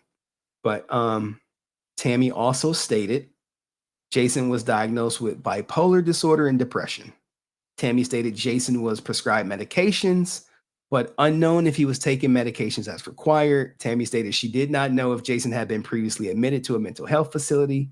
Tammie stated Jason had previously seen a psychiatrist, which we did. I showed you the text messages, but was unaware of the date of his last visit to his psychiatrist. Tammie stated he had a history of self-deletion thoughts. Tammie stated she did not know if Jason previously attempted self-deletion, which we know he did 2 days prior or something to that effect. And she stated, I am sure he tried before. Now, I'll give her some grace because I know she like screwed up at this point on alcohol, trazodone, and Ambien. But she did provide the text messages where he did try to take his life. All right, Tammie was not able to provide any information as she fell asleep in the backseat of my patrol car. So imagine this, guys. Imagine this. Let me set the scene for you. You're talking to her, you asking her questions, she giving you answers, her speech is slurred, her eyes are glassy, and mid-question, she just falls asleep, kind of like in that simulation where the woman's like, yeah, after simulation, I just fell straight asleep. I didn't remember every time driving. That is the person he's quote unquote, he's asking questions and interrogating. Okay. They said, hey, I remained on the scene for security. I cleared the scene with a supplemental report. Body cam was worn, and the later was updated to axonsevidence.com. He has audio. Nope. Photography. Nope. Because we know the other guy did. He has video. Yes. BWC, I believe, is webcam. His camera or something. Yes. And that is the end of his report. Okay. So what do you guys think of that? Shout out to Chanzo. What does he say? Old black men from back in the day loved our grandmas in them nightgowns. No wonder our grandmas were happy horse loving. Oh my God, Chanzo. They took care of the family, left our grandma's wheelchair bound. He doing the white chicks thing. Yeah, my grandmother loved her grandfather. And, you know, in the end, he made sure she was straight. She made sure she was caked up, dripped out, even though she did drug him. That one New Year, that one New Year, she slipped it right into his drink. That little blue pill. She was like, and like, my grandmother is small, guys. My grandmother is tiny. So I don't want to get graphic, but imagine some tiny woman taking all of this. Anywho. But anyway, back to Tammie's police report. So she was disoriented. We'll breeze through it real quick to cover the highlights, and then we'll get to the final one, and then we'll bring up Tammie. All right. So where are we at right here? Highlights from this report. She fell asleep during the questioning. She talked about the argument about dancing at the bar. She talked about not remember leaving the room. She talked about being on trazodone. And we know they took some time going back and forth to the rooms. Now we're at the final report, guys. Like the stream. And this report is going to look a little different, and it's going to have some information in it. And some information, I was just like, he really didn't have to put that in there, but he put it in there. It's all good. All right, so here we go. Let me share it. Like the stream. Let me make sure I clear the comments. Let me check the Cash App. Make sure nobody Cash Apping me before we get into the main event. Shout out to Jonilda. Thank you, Jonilda. And for the blog. Oh, I appreciate you. Jonilda, where you at? Drop a 1 in the chat. Jonilda, did I say it right? I was like, oh, is it Juanilda with the Spanish pronunciation? I've been working on my Espanol. Mi hablas Espanol un poquito. All right, but thank you, Juanilda. Oh, that's Bushido Blade Warrior. Oh, Bushido. Man, appreciate you, man. Go check out Bushido. If you want to watch some game, and his overlays are way better. He's a way better streamer than me, guys. He's way better. He needs more subs. He needs more people watching him play them games. Because I'm like, dude, you put so much production in this stuff. And look, I just get up here to show y'all some documents, and I'm like, hey, this is it. Hey, but shout out to Bushido Blade Warrior. Drop your channel, man. Drop your channel. Appreciate you. I'm gonna have to come check you out. It's been a minute since I've been up on the late night, because I'll be up around like 2:00 in the morning. I see him streaming. I'm like, what are you playing today? He playing like some Smash Brothers or something. All right, so this is the main deputy's report, guys. Main deputy report. Now look, this could very much well be the rookie, because I'll tell you about this. When I became senior, when I was like, yo, when I became senior, I was like, look, my reporting days are over. I ain't writing nothing. That's for the rookies. Y'all need experience. You got to get some experience, young blood. You got to write this report, man. I ain't writing no reports. I'll review the report, let you know your mistakes, then correct it. Then you put me and your name at the top. That was me. All right. So anyway, let's get to this report, and then we're going to bring Tammie up. She done smoked 2 cigarettes, guys, already. I see her in the background. She think I ain't paying attention, but I know she's smoking 2 cigarettes, drinking, looks to be like some Sprite or something. I'm drinking water. So if you know what I'm saying? Oh, my May Wonilda's blog. Okay. This is Wonilda right here. Thank you. Thank you. I appreciate you. I'm here. Said it right. Oh, okay. Appreciate you. I thought it was Bushido. He over here putting 1s in the chat. He trying to take your shine. Bushido. We don't have to talk about that. Anyway, this is the report, guys. Final report. I'll do it on the side. Okay, so this is the lead, I guess you could say, or the rookie that was forced to write the report. Usually it's the rookie, like, I ain't writing this. You knew. So he names all the people involved. So you got Frank, Tammie, you have Yolanda, you have Yola, and you have Jason David Frank. He says victim was found to be deceased inside his hotel room. which is what it is. Hopefully someone posted Juanita's channel. Individual Tammie Frank. You know me, I'm not doxing anyone. We blocked out all personal information.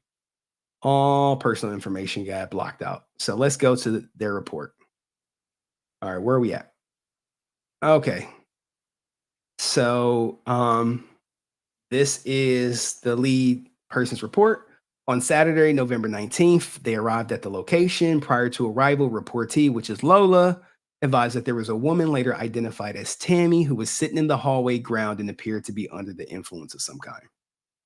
Okay, so upon arrival, I observed deputy number 2 speaking with Tammie. During this time, Lola stated Tammie checked in the hotel with her husband, identified as JDF, but did not know where he was. So she like, I checked in, I don't know where he at. Lola stated Jason and Tammie Frank paid for 2 separate rooms. I asked Tammie, why did they get 2 separate rooms?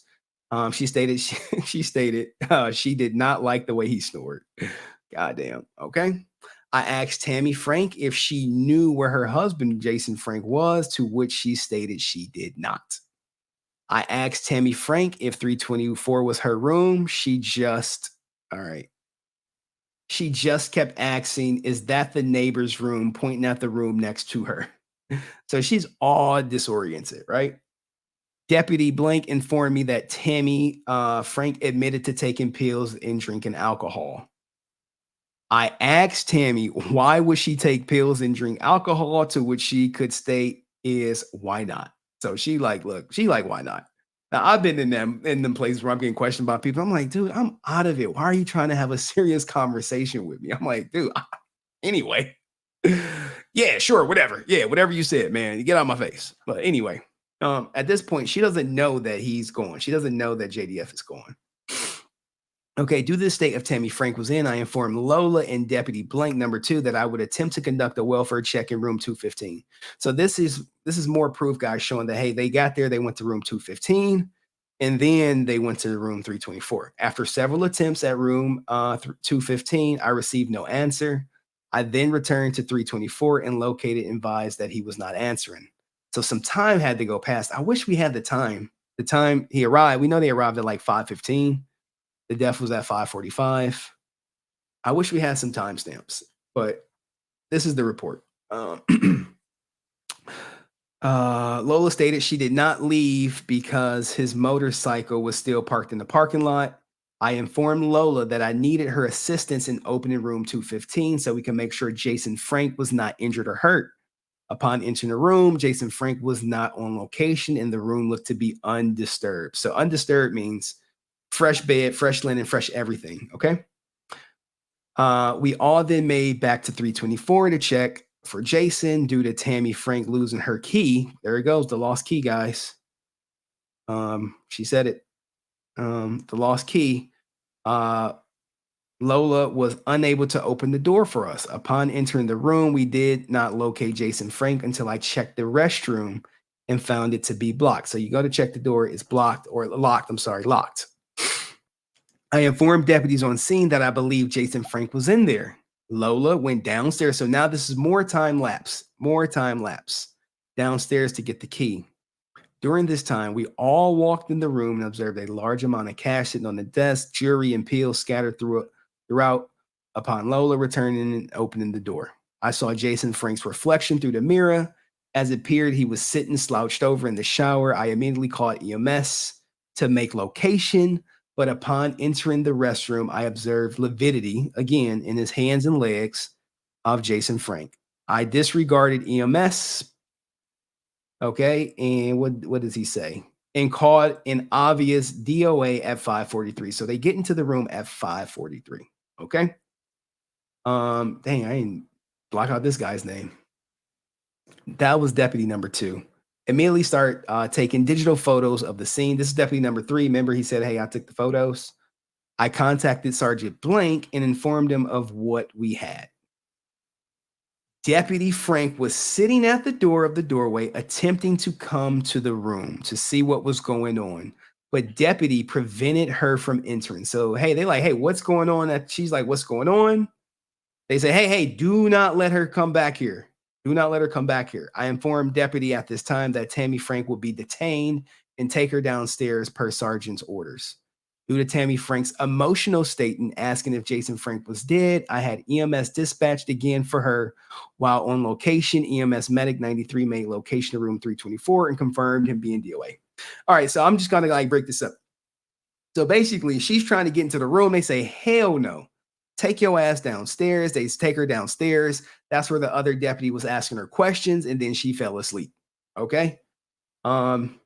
Deputy, I believe this is 3. I was able to retrieve information from Lola about the possible disturbance. Lola stated at 247, the room next door at 324, which currently housed the female identified as Yolanda, complained about the noise in 324. Lola stated she called up the room and informed Jason about the noise, which he stated it was not them, and hung up the phone. Lola stated maybe because they were, by then, they could have been doing that. Okay. And she said it was Jason. All right. He answered the phone and stated that it was not them, and hung up the phone. Lola stated she received more calls and decided to walk up to check it out. Lola stated she did not hear any physical attack occurring, but heard y'all yelling and screaming going on. Now, look, could be yelling, could be screaming, could be this. It could be a lot of things. Maybe Tammie could clear that up. Lola stated Jason Frank and Tammie Frank checked into the room and were supposed to check out that day. They unblocked this stuff. This is wild because I'm pretty sure I blocked everything. But anyway. Deputy number 3 was able to make contact with Yola and stated she heard a loud banging against the wall along with yelling. See Deputy 3 supplemental report, which we already saw. I was able to locate several medications inside the room prescribed to Jason. So, which is great that they were prescribed. Okay. Prescribes indicate they wasn't like illegal. So that's good. The following medications were identified as trazodone, which looks like they both were taken, clonazepam and hydrocodone, which was all found in his system. There were several loose pills scattered around, which were unidentified. Shortly after, detective mentioned from the first report, and CSU investigator made the location. Okay. Now here we go. Investigator and detectives are on scene. While on location, investigator was able to locate more pills inside the bag of Jason Frank. So in his bag, these pills were identified as cyclobenzaprine. Steroids and more hydrocodone were located inside the bag as well. Investigator was able to locate some nose candy, which was wrapped up in a tissue, and they say which Tammie later admitted to both of them taking. And when I saw this, later admitted to taking, I'm like, well, who did she admit it to? Because when I was writing reports, I can only put in stuff I observed, not like, well, she told Nathan she did it. And I'm like, well, Nathan will have to put that in his report, but he put it in hers. So take that as you will and take in Tammie's state of mind. The main thing was, hey, did she say anything to him? Nope. Doesn't look like it.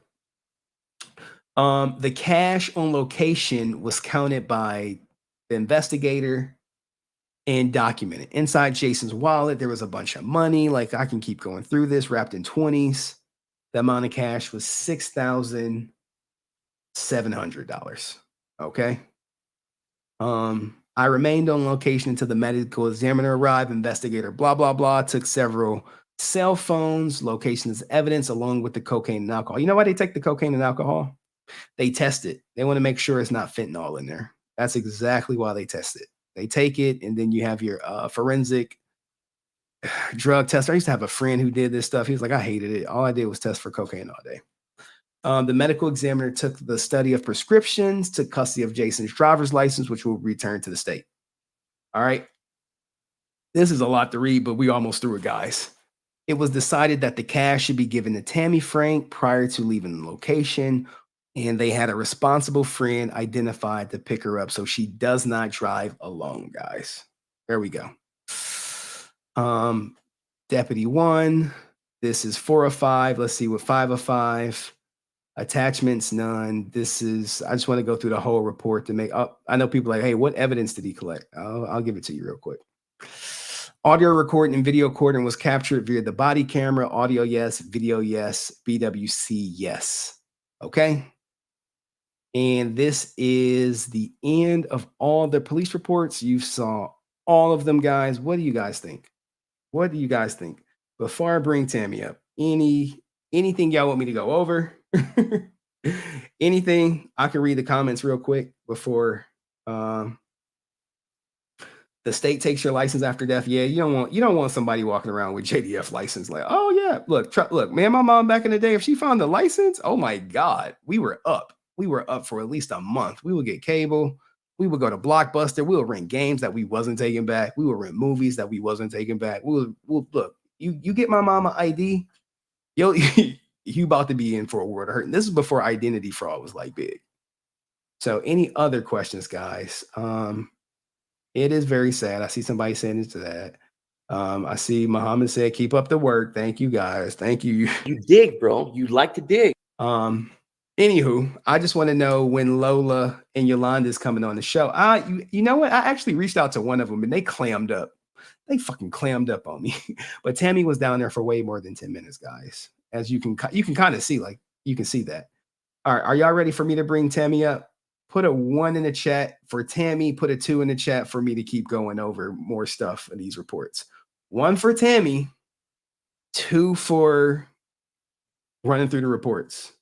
Because I want to make sure we got through. Look, I already see a couple ones already. Like, hey, bring Tammie up. F all this. F all this. It's heartbreaking. Yes, it's very heartbreaking. It's sad.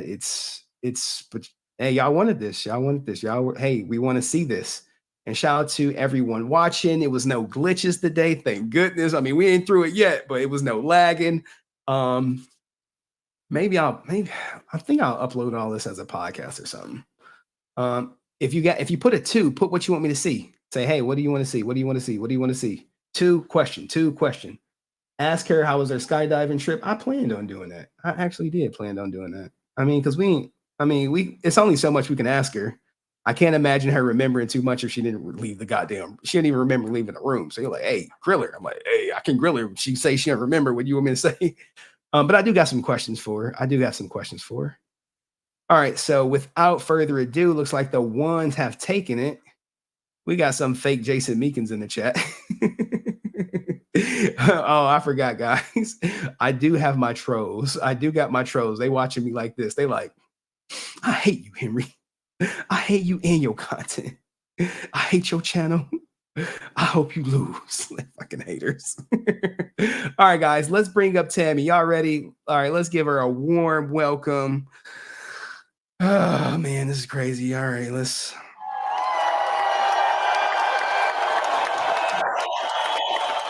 Hello, Tammie. How are you? Hello, let me turn you off. There you go. Turn it off. Thank you. Oh, okay. All right. How are you, Tammie? Clearly, you didn't get the light working that you were fiddling around with. I know, but this is way harder than I thought it would be. Like hearing all this stuff. You know what? This is it, though. This is it. This is the finish line, if you ask me. This is what everyone wanted. Everyone got what they wanted. And now, some questions. Now, these ain't gonna be some easy ones. So, the trazodone and Ambien and alcohol. Are you still taking Ambien? I didn't all since Jason passed away, but I did about a week ago. I did get prescribed some, and I did, and I can see how I'm glad I did because I actually can see how I was so depressed, and I actually had not good thoughts the past 4 or 5 days. I could see how you can actually get depressed and have weird suicidal thoughts, bad, actually think in your brain, it's weird. So I'm like, forget this. I'm sorry. This was really hard for me to hear all this, but yeah, it's so bad. The self-deletion thoughts, the self, even me driving, I'm thinking you know what, forget this. I just don't want to be here. But that's not me. That's not how I am ever. So I think it is totally Ambien. It's just crazy. I feel so bad for Jason, because I can see how he got in that headspace with this Ambien and drinking. Anyway. Yeah, it is known to have some negative impacts on people. Now this, can you give us a timeline? It said you argued, like, what was the timeline? What was the timeline between arguing, between Ambien? Like, what do you remember from that night about the timeline per se? Right. I remember a lot because, like I told you, like I was sobering up from drinking when we left the bar. He did get like jealous. He did have a country guy dancing, like a professional instructor dance, and I danced one dance with this man, and like it was totally fine. And I realized my husband was kind of getting like had too much to drink because like I told you before, he started dancing hip hop, that song. Lose my mouth here, and then yeah. But then like the second he got the guy again, he's like, dance one more time. I'm like, I love you. I love watching you dance.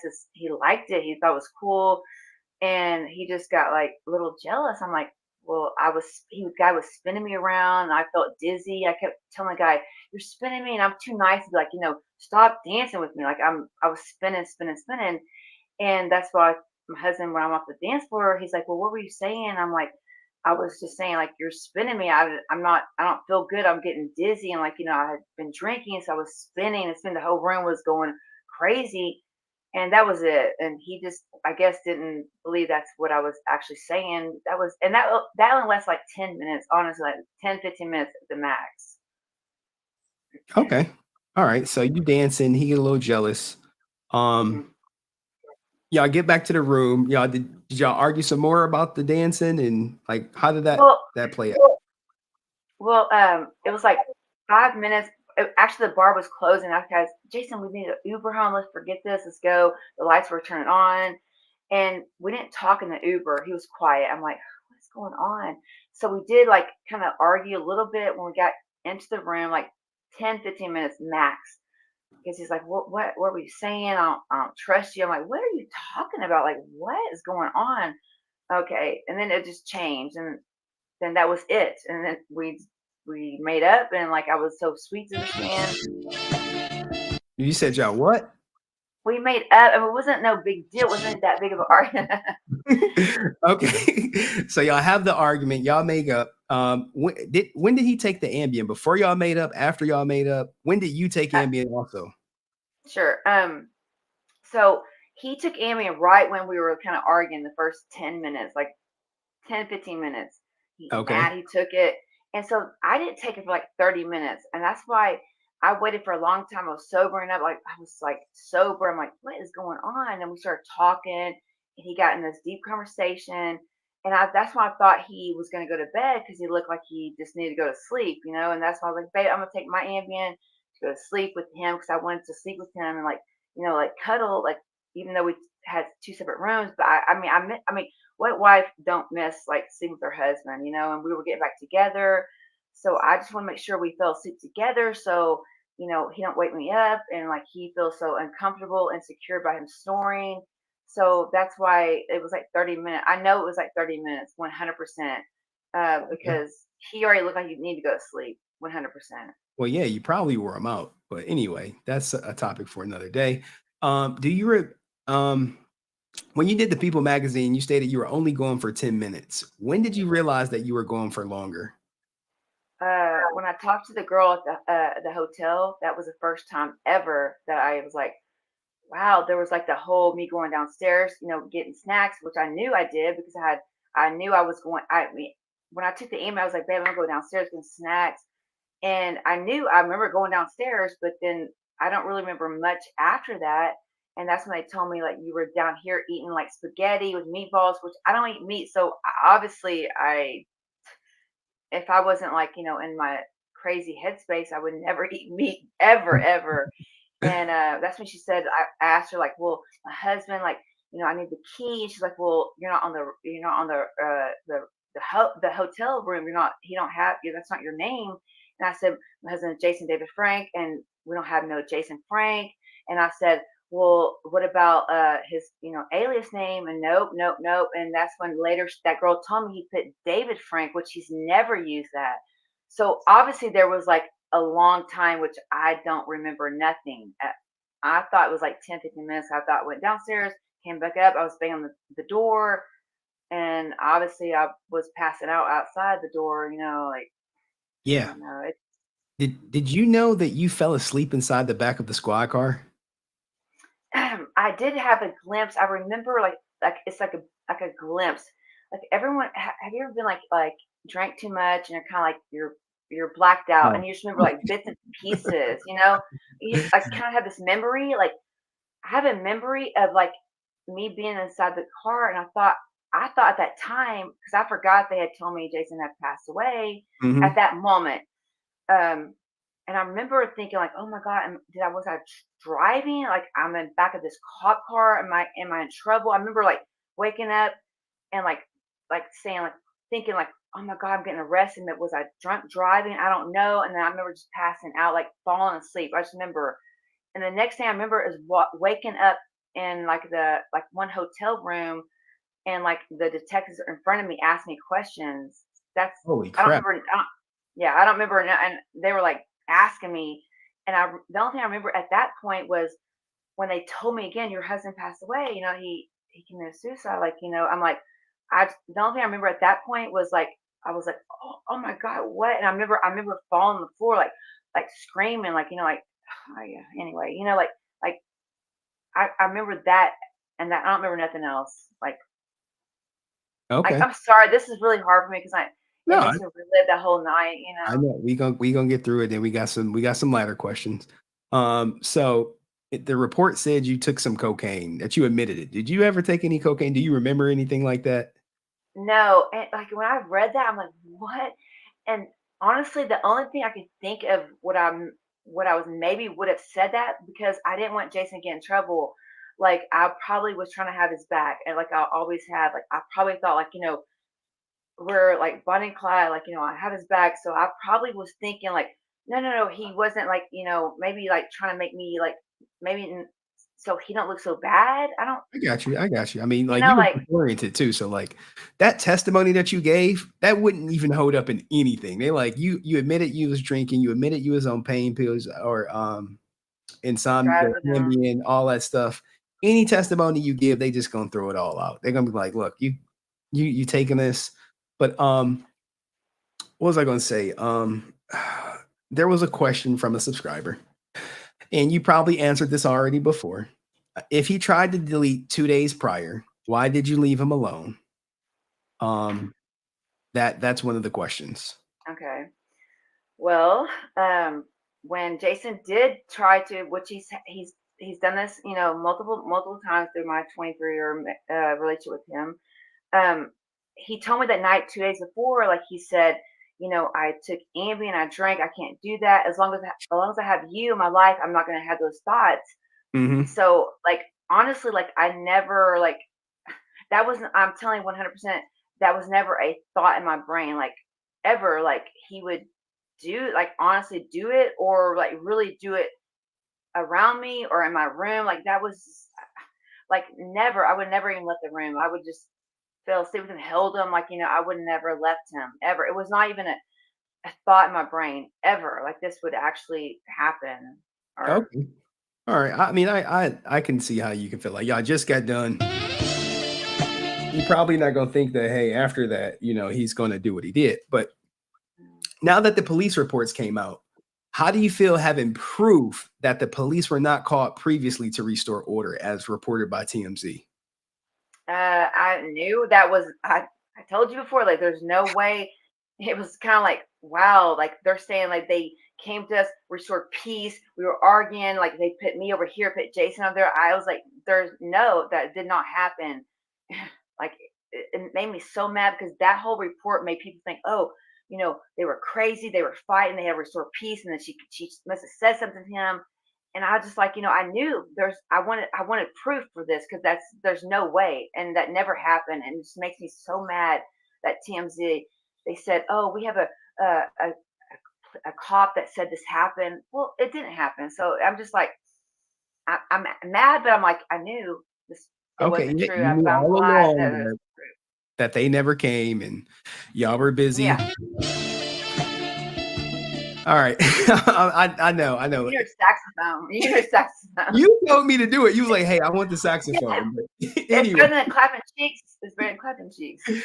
Well, you know, I do got y'all I do got one of y'all sex tapes, but I ain't gonna play it because out of respect for y'all, I'm not gonna What? play it. You don't know I have the sex tape? Where'd you get that? No way. I'll play it. Wow. I'll play it one time. Don't play. What? Look, here you go. Here you go, guys. Tammie, you That's watching? probably something stupid. It's probably something.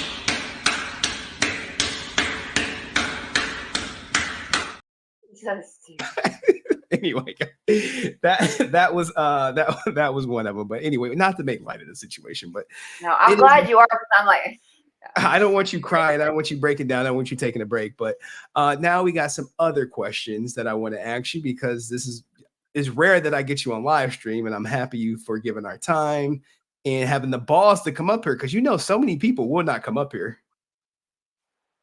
They won't. But I know I'm telling the truth. I mean, my whole story would be the same. When you're telling the truth, like the truth, you don't have to remember. You don't have to worry about anything. Hey, the truth is, this is what happened. This is what it is. So how was it meeting Austin St. John and taking pictures? Did you know it would be that monumental for the Power Ranger community?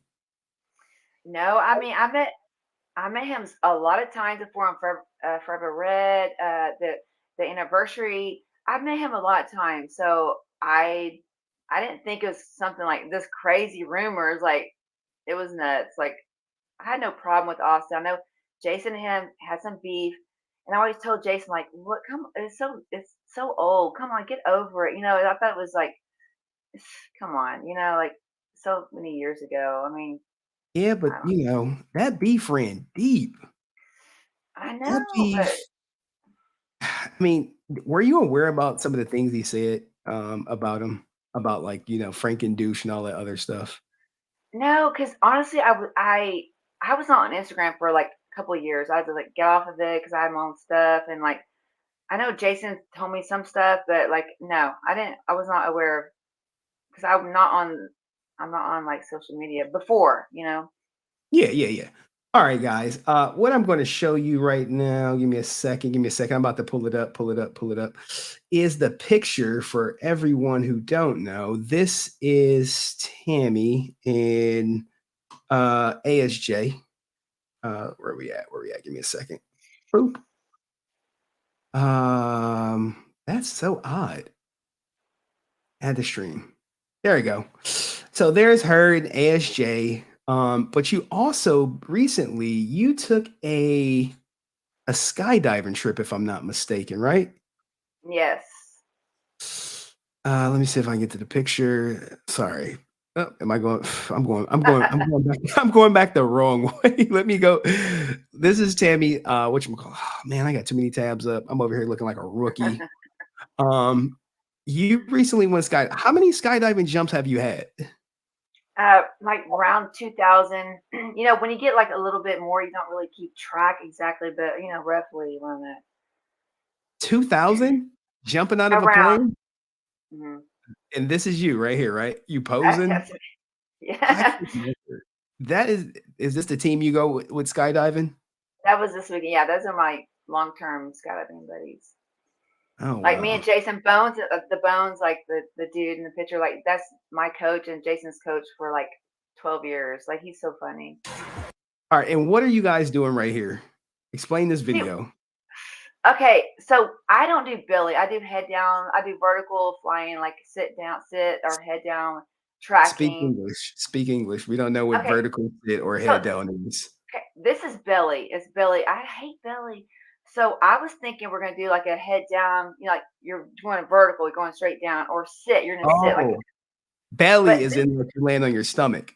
Yeah, like this, you're free flying in belly, and like probably the 2 minutes before I jumped on the plane, I said, "Are we doing head down? Or are we doing sit?" He's like, "No, we're doing a belly star. You on your belly, you flip to your back, come back to your belly, and meet up." I'm like, "Oh damn, I hate belly," but yeah. So, but I haven't jumped in like probably 3.5 years or 4. So this is my second jump in 4 years. Okay. Another so I'm question. Kind of like floppy fish. Floppy fish. We see you and Jenna doing cons. Someone wanted to know how has it been doing cons with Jenna? Is she JDF Junior? What's going on with the cons? Okay, so because we're I guess a lot of people wanted to meet Jenna because she's so sweet and like outgoing and but she is definitely Jason Jr. Like, but she's so sweet. I'm telling you, like, I look at her, I'm like, man, like she spends a lot of time, like kind of a little too much time. Like a lot of Uh-oh. people wait for her. Yeah, like 10 or 15 minutes per person. Like she hugs everyone, like she talks, takes pictures. She's so sweet. I'm so proud of her. Like she's like it's just a sweetie. But everyone loves her. She's very like likable. She's personable.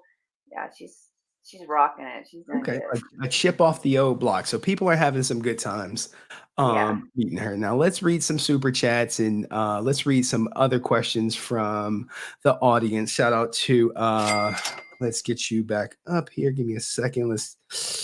All right, so we have our first super chat. They says, me and my family were in Houston yesterday and stopped by and paid respects to Jason and Shayla. And thank you for keeping his memory alive, Tammie. Thank you, Clayton. Appreciate that.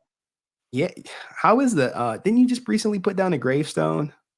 Well, I did go to the grave yesterday. It was a pretty hard day for me yesterday because it's hard for me to, like look at Shayla's grave, her footstone.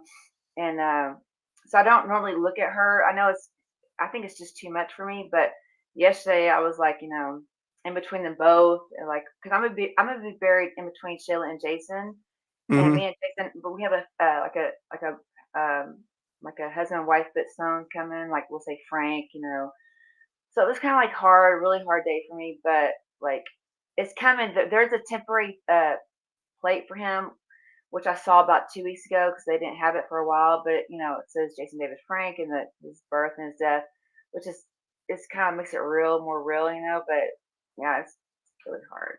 Okay. Intensified said, Henry and Tammie, the closure you've provided is extraordinary. Your husband would be so proud of what you've given to his fans. Well, Tammie watch Once and Always on the 19th. I hope JDF is honored in it. Are you watching the Once and Always Power Rangers? No.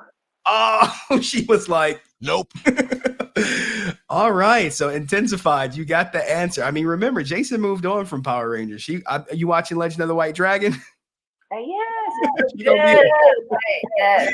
So she off that Intensified, so she ain't watching. So what does Blake say? Okay. Blake says, what do you think was the biggest trigger that induced Jason's self-deletion thoughts, his brother, his traumatic childhood? When did he first open up about his darker thoughts? So very sorry. So what do you think triggered it? Well, he's had like those thoughts for the whole time I've known him. I met him when I was 23, and he's always, since I've known him, had those dark thoughts, and he felt like he was broken inside. And I know, like, this past year and a half has been really hard for him. I feel like since he was doing his character development for the movie, he got in this like kind of weird state. Like some Heath Ledger type stuff. Yeah, for sure. And when Sheila passed away, and with Drayden, like it just in the brief affair, like it just got like kind of like too much. But like, and we didn't talk since mid-July until the 1st of October, like maybe the 10th of October. So I wasn't aware like like he was doing this all summer with the people he was hanging out with because they told me. So he had a lot of that this summer, Okay. All right. A little lighter. My guy Dust Production says, what's your favorite song right now? And he probably messaged you. He be supporting you hard. He may have a little crush on you. Whatever, bro. What is your favorite song right now? Well, let me look because what is it called? My favorite hasn't came out. It's so cool. I'm like, it's Eminem. Have y'all seen with what's it called? Let me see. Hang on, give me a second. The new Eminem song is like 3 months ago. Hang on. With hang on. Oh my God, it's not letting me. Oh my God, let me see. Hang on. Grow Old With Me. Ugh, have you heard that? Nope. No. Oh my God, you gotta listen. It's sad. Grow old with me. I know Okay. it's kind of a depressing song, but oh my God, it's so like it's me. All right. Let's go to some some other questions from people who posted on the community tab. Let me share this screen. Let me put it up here. And And Henry, these I'm not drinking Sprite. It's water. Hello, Oh, you legend. drinking Wait, water? here we go. It's Okay. legend. I'm like, oh my God, yes, it's water, bro. Well, cheers. I'm Nice. drinking water too, water. Okay. Dust Production says, what is something you would like to do this year?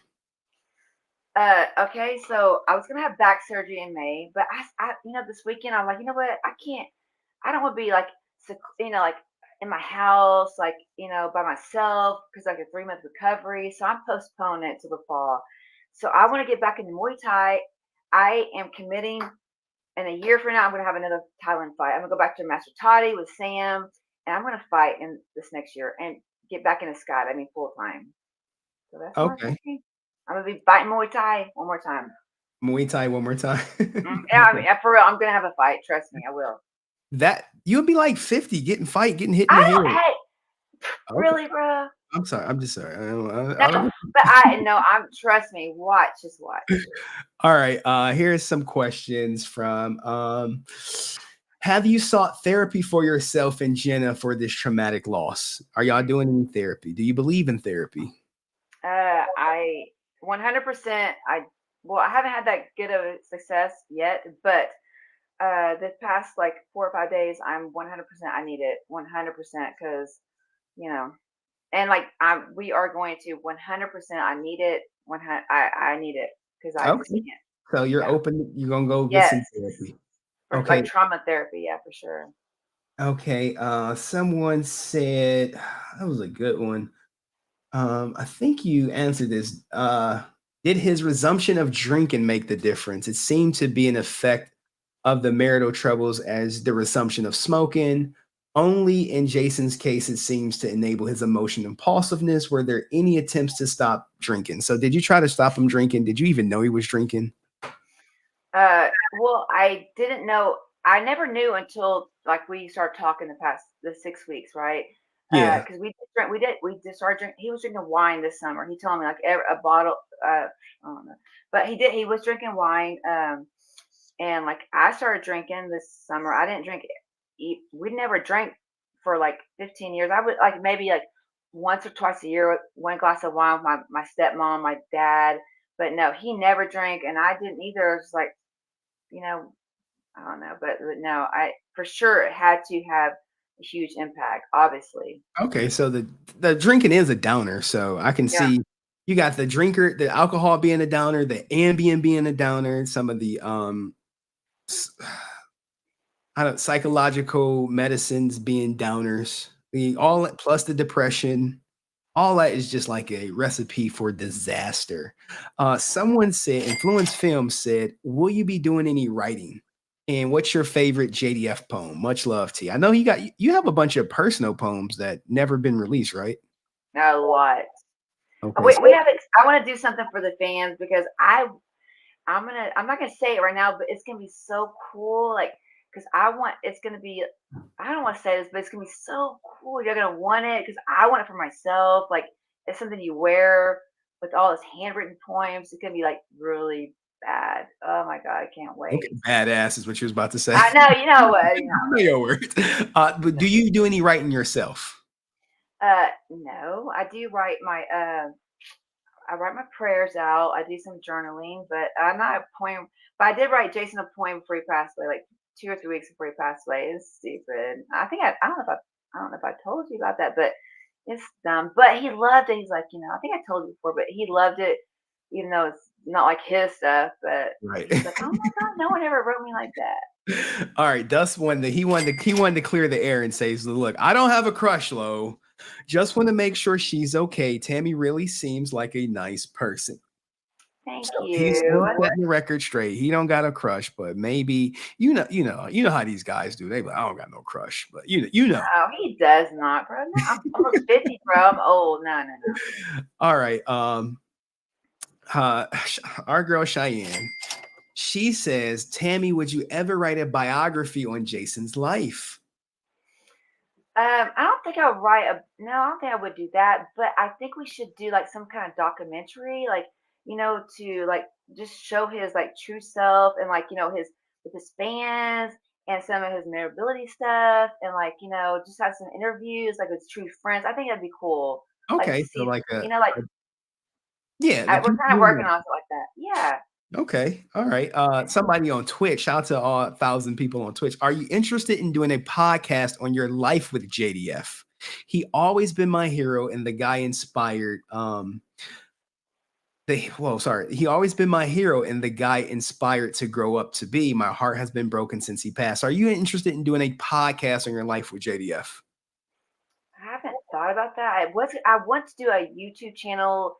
Honestly, like I'm not in the headspace to do it right now, but I really want to like help like spouses that have lives with or married to like someone that has mental illness and depression, suicide thoughts. So Okay. like because I'm not saying I do the best or have done the best, but like like try to like I don't know help someone maybe, or they maybe help me. I don't know. Right, probably. Well, Tammie, you have been gracious. You've answered all these questions.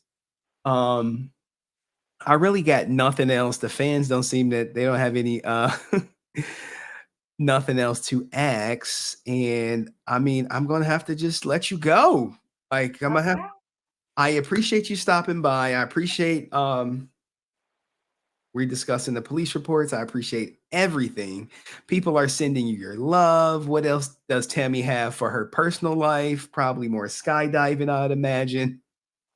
More cons because you have the official tribute on what, April 21st to 23rd in Fayetteville.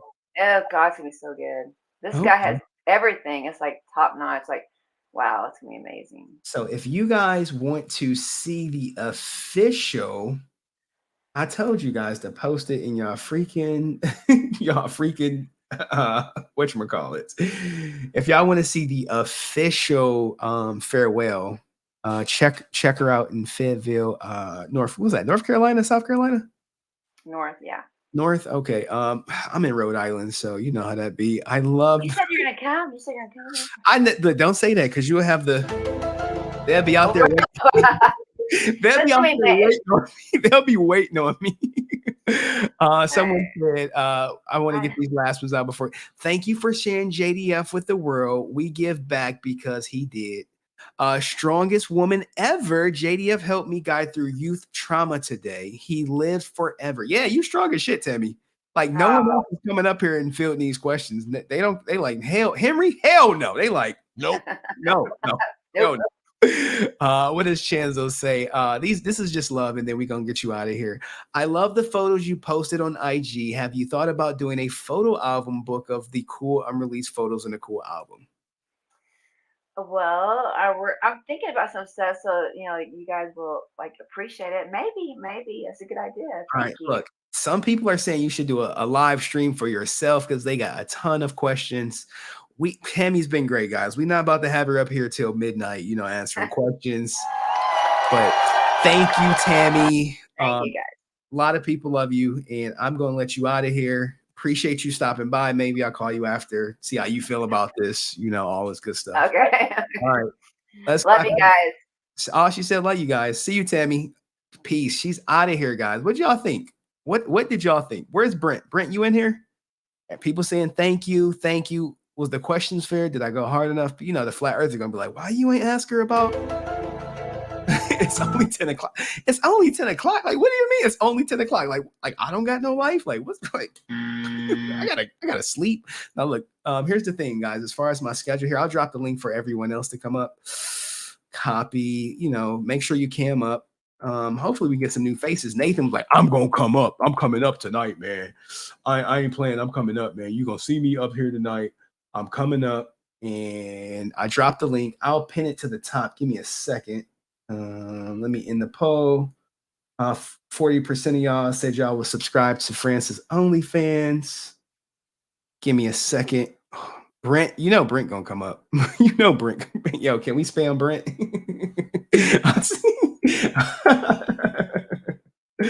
I see. my stuff not showing? That's very odd. Copy, Control V, paste. Yeah, my link is not showing, guys. Give me a second. I have to refresh to see what's going on with my YouTube Live. And why you guys can't come up. Oh, there you go. I'll pin it to the top. So if you want to come up, the link is pinned to the top. Link is showing here. Okay, good. It wasn't showing on my side for some reason. Who's coming up tonight, guys? Make sure I hit the like button. Tammie was great. She answered all y'all questions again. I saw a couple crazy ones in the community section. I was like, like what's going on, guys? Okay, Henry, what's up? Nathan, hit the link. Shout out to Nathan. He says, I got a poem I'll share Henry and Tammie when done. Tony said, of course. All right, now look, guys. Y'all want to see something funny? Train Me JDF. Who is this? I've spoken to this guy via Instagram before. Can you hear me, Train Me JDF? Can you hear me? Thumbs up if you can hear me. All right, so you got it. Me. Holy crap, you got some great sound and nice voice. This is your first time? Yeah, you've seen me post stuff and link stuff with Jason, or as I used to call him, Hanchy Frank, because I was his #1 ambassador on trainmejdf.com. And I got to tell you, man, this is my first time calling in. You did a great job on this. I know a lot of the flat earthers out there want to sit there and they just want to play games, but exactly. Yeah. But well, I mean, go ahead. You got the floor. You have the floor. Go ahead. But yeah, I've been to Jason's house. We were part of the Power Ranger boot camp back in 2013. The very last one that we had. I know Francis pretty well. We've been back and forth through communication. We've hung out. We've gone to dinner a few times with me and my wife and friends and a couple other friends when we went to different cons. He was, I got to hang out with Jason. We actually had I'll give you a quick story. Back in 2015, we hung out with Hanchy Frank behind his table at the Pittsburgh Comic-Con in Philadelphia, and in Pittsburgh, and at Wizard. And I mean, we were there, we're hanging out, we're having a great time. He's a great guy. He actually started calling me out in line. I'm 6'7", so I'm kind of hard to miss.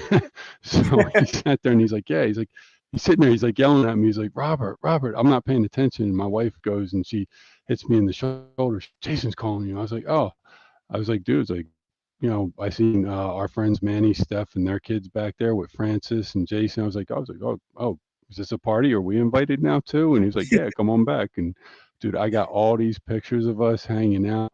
I helped him out with his, assisted him with his free karate classes at the Comic-Cons when I was going there.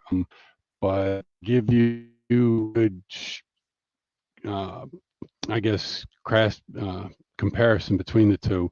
Pittsburgh, great time. When we went to Columbus the following weekend, really sucked.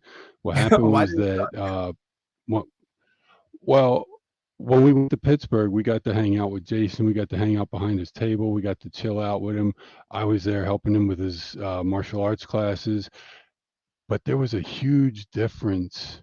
He was feeling great. He was on a high. He was everything else. He was doing really well in 2015 at the Pittsburgh Comic-Con. But then when we went to Columbus the following weekend, dude, his whole demeanor changed, and I never seen anything like that before. Not coming out of him, because every time I would see him, he'd be all, yeah, man, yeah. I think I seen it once in Philadelphia back in 2014, and I think that's because they had one of those guys there that were trying to like move people along, trying to, like a handler, I guess you would say. He didn't have a handler there at Columbus, but somebody at Wizard World pissed him off, and he sat there and he's like, if I wanted a desk job, just signing stuff all day, I would, if I just wanted to do that, I'd just get a desk job and just sit at the desk job all day. I was like, dude, like, no. And my wife was like, yeah, there's something off. Somebody at Wizard World pissed him off. Somebody at Wizard World said something to him. And they wanted waivers to be signed for these free karate classes. And he's like, what? Why would I do waivers? It makes no sense. It made absolutely no sense whatsoever because they wanted him to do that. I'm like, it's a karate class, for crying out loud. What are they gonna do? Sue for it? I mean, he caught me once on the neck at the one in Pittsburgh, and I was like, dude, I was like, wow, I was like, he hit a nerve or something. I was like, dude, it's like because he's accurate with his stuff. 8th degree black belt. Come on, you know, he was John in Muay Thai, high ranking. He was I believe purple Brazilian jiu-jitsu. But training with him, I remember training with him hard. And if you ever go and do the Train Me JDF stuff, like you get on there and you join and you do the 1 month, at least do the 1 month free. I'm always still supporting it. I've been in contact with Kiyoshi Sam Spray. You know, I've been talking with him and we've been doing some back and forth. And, you know, I'm just an ambassador. I'm not someone who ever got paid for it. But I remember when we were texting. I'm sorry. Yeah, go ahead. I mean, you were. No, I'm saying you're an ambassador. You're promoting the brand, and I appreciate you coming in and telling that story. But I have to go to some other people. I want to say thank you for watching. Thank you for watching. Continue to no problem, man. DM me. All right. Thank you. I'll DM you. You know, we'll get in contact. Okay, no problem, man. And you know, like I said, you know, if you need anything, let me know, and we'll DM. And you have a good night, man. All right, you too. So that was Train Me JDF. That's one of the brand ambassadors. Now let's bring up one of my members, Nathan E, in the background. Can you hear me? Nathan, a member. Shout out to him for joining, and shout out before we bring him up, right? Shout out to our guy Joe Morris for becoming a member, and now we got a member coming up, guys. When you become a member, you get this little preferential treatment. You front of the line, front of the line. All right, Nathan, what do you got for us, man? Hey, good to see you first off, and just been following you since the beginning of it all. So just want to pop on and say there's been so much going on with all this. All of us know, but just got to remember all the good things that he did do. We all got our issues. I've been through mental health stuff. My wife has, and man, we just got to stay together on it all and talk with each other. I think that's the most important thing. It is, man. And thank you for coming up and having the courage to come up and say, you know, to talk about you having the mental issues and people needing to talk about it, because not everyone is willing to come up, man. I know. Not everyone is willing, man. So I appreciate you. Anything else you want to add to the investigation, or, you know, what do you think about it all? You became a channel member. You've been here probably for a while, I believe. We've been emailing back and forth. We talk a lot about shows and random stuff, but what do you think about the whole investigation overall? I definitely think just hearing what you found through your research was the most helpful. Of course, you got TMZ out there that reported what they did, and you can take that for what it is. But I think for me, just the main thing was just finding out some things and just remembering what he really stood for. Because I've gone back and since watching your streams, watched a lot of his Comic-Con things on YouTube and just all of his old interviews. And it's just persistent through everything. I mean, he's just hilarious on some of the stuff he's done and just down to earth. Yep. All right. Well, thank you, Nathan, for coming up, man. I appreciate you being a member. Thank you, man. Sharing your story. Howard, you up next, and then Mr. Monster. Okay. Appreciate you, man. All right. So that was Nathan, guys. Look, when you're a member, I see you back there in front of the line. All right. Now we got Howard coming up. Can you hear me, Howard? He said, yeah, he supposed to put the thumb. What's up, Howard? How you doing, man? I'm good, man. Hey, I'm the one that Instagrams you all the flat earth stuff. Oh, why you outing yourself? You're supposed to keep that a secret. We get to meet face to face, you know, or kind of, you know what I mean? Yeah. This is one of my this is one of my guys on the inside who emails me the the flat earth stuff. Just one of them. I got more, but he just wanted to out himself. So they probably kick you out the group. No, they kick me out because they're not gonna know who I am. My profile picture is me. It's my Okay. What would you like to add, Howard? I just want to say thank you, man. You this has been one of the most, like, celebrity deaths don't usually ever affect me, but this one did. Because I was one of the ones that was 6 years old that watched him on Power Rangers every single time, that dressed up as him. I had him in pajamas. I had him as a Halloween costume. He was my guy. He was the guy I wanted to grow up to be. He was the guy that it's inspired me to be a better person. And now that he's gone, but also it does make me feel some solace that, you know, I battle mental issues as like he did, and that we're not alone. Yeah, you're not alone, man. And make sure you talk to people, that let people know, hey, look, man, I'm going through some stuff. It's not weak to get help. It's not weak to speak out, you know. And I think that's what more men need to do, to start speaking up. Absolutely. Because there's still that hard man, like, if you speak out, if you get help, you're a weakling, but you're not. Because you're battling it alone, and you go through it alone, you'll go down a hole that's worse than you could ever imagine. For sure, man. And go ahead. One last thing for Brent. Got some smoke for Brent. I know he's an Austin St. John lover, man, but not one person cried Austin St. John leaving the show. They cried, used to eat, everything else for JDF leaving the series. Austin St. John left. Okay, next. Brent. All right, thank you, Howard. I appreciate that. You're absolutely right, though. Brent said, hey, man, when your boy bad boys. That's gonna be SJ's theme song for a little bit. And shout out to Austin St. John, man. I did have some interactions behind the scene, and it was quite respectful.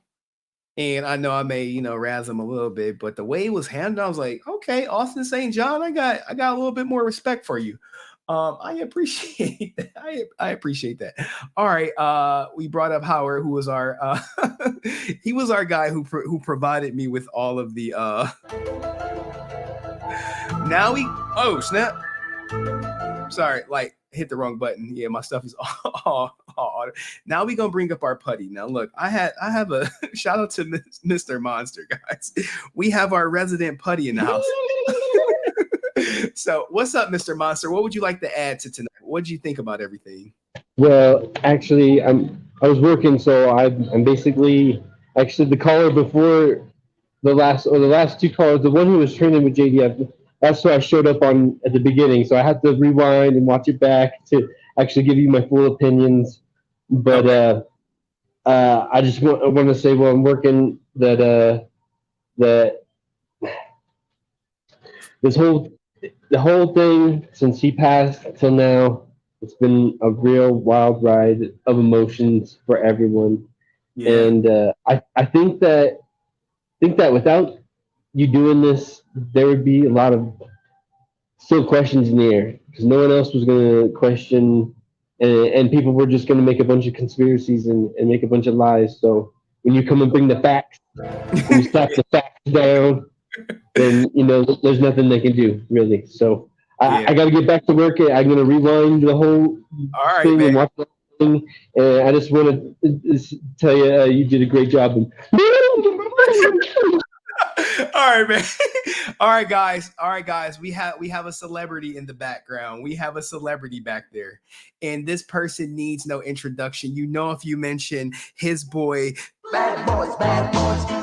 You know, if you mention ASJ, you can't mention ASJ without mentioning BSJ, Brent St. John, guys. We got Brent St. John in the back, ready to flame on y'all. Y'all call them flat earthers. Y'all make fun of them. But at the end of the day, he said, y'all don't got the balls to hit the link on the live screen and debate him about the facts. So without further ado, let's bring up the king of Power Rangers trash talk and the Power Rangers historian himself, Mr. Brent.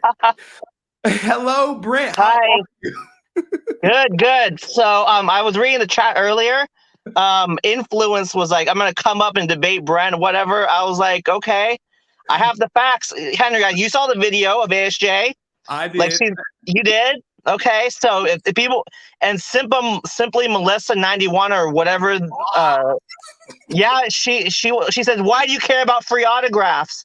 That's not the point. You ignore my comment conveniently. It's not about the free autographs. All right, Brent, it's about him. Brent, we ain't doing that today. I know what you. Okay. Well, I mean, okay. All right. What do you think about Tammie coming up? What do you think about the police reports? Because he was about to kick y'all back in. Brent was about to kick y'all back in right there. And Melissa, you won't notice. InfluenceFilms, you won't notice. All right. What do you think about the police reports, Brent? What did you say? From the beginning, I knew that Tammie did not do it. Or because I have faith in the police system. Like, Henry, no offense, but you don't have the resources of the state of Texas to find out the facts. They have more facts than you do. Okay. I mean, InfluenceFilms is behind. Okay. Oh, okay. All right. What was your beef with InfluenceFilms? Even though you just slighted me not having the resources of Texas. Well, I was reading the comments at the beginning because I was driving. I probably shouldn't have done that, but I was reading the comments like, oh, I have something to say about Brent. I was like, oh, I have the facts. Like, people want to say JDF gives free autographs to mislead people like that. Like, okay, here's the thing, Brent. I'll give you some insights. There are some events where he would do free autographs and some events where he would not. And you could, Fran could back me up on that. Right. But his JDF himself says he never charged at all. Okay. And that's very misleading. That's very different from saying I give free autographs, which he absolutely did. I saw the videos. And many times the New York Comic Con where Francis was most likely in attendance and Tammie collecting that money from the fans. All right, Brent. Where he wasn't. All right, Brent. Brent, he just left. Brent, you can come back, but all right, InfluenceFilms. What is up? What's going on, man? Thank you. You donated to the channel plenty of times before. I appreciate that. I don't know why you didn't become a member, man. But anyway, it's happening. Don't worry. Brent is in the background. He ain't running from no fight. So what would you like to say to Brent? Well, okay. So here's my thing real quick. This is JDF signed this. This was free. And then, but Austin St. John did the same thing. So it's like, at the end of the day, Whoa. You mean to tell me you got a free signature from ASJ and Brent, his biggest friend, had to pay? I mean, to be clear, now hold on a minute. To be clear, I bought stuff from both these guys, so it wasn't like I'm just here mooching from these guys. But like, the fact of the matter is, like, both these guys did that stuff. So it's like I'm like, first of all, JDF is dead. Okay, so like he's not coming back, and so at the end of the day, it just seems so silly to be throwing somebody under the bus for stuff that like he's gone. And like, but here's the thing. Go ahead. I'm sorry. I put on green tonight because of your stream, okay? And it's like, it's weird because I didn't realize that I got a cameo from JDF, like probably it was like a week before he passed away, and I played it on your old streams. And it's like, and I asked him, I was like, can you motivate me? And he didn't even charge me for it. He was like, he wrote back and he said, I'm sorry it's late, but here it is. And I thought of some extra affirmations for you. I hope you like it. And it was the video I played. And it's like, and there was some stuff at the beginning that was really sweet too.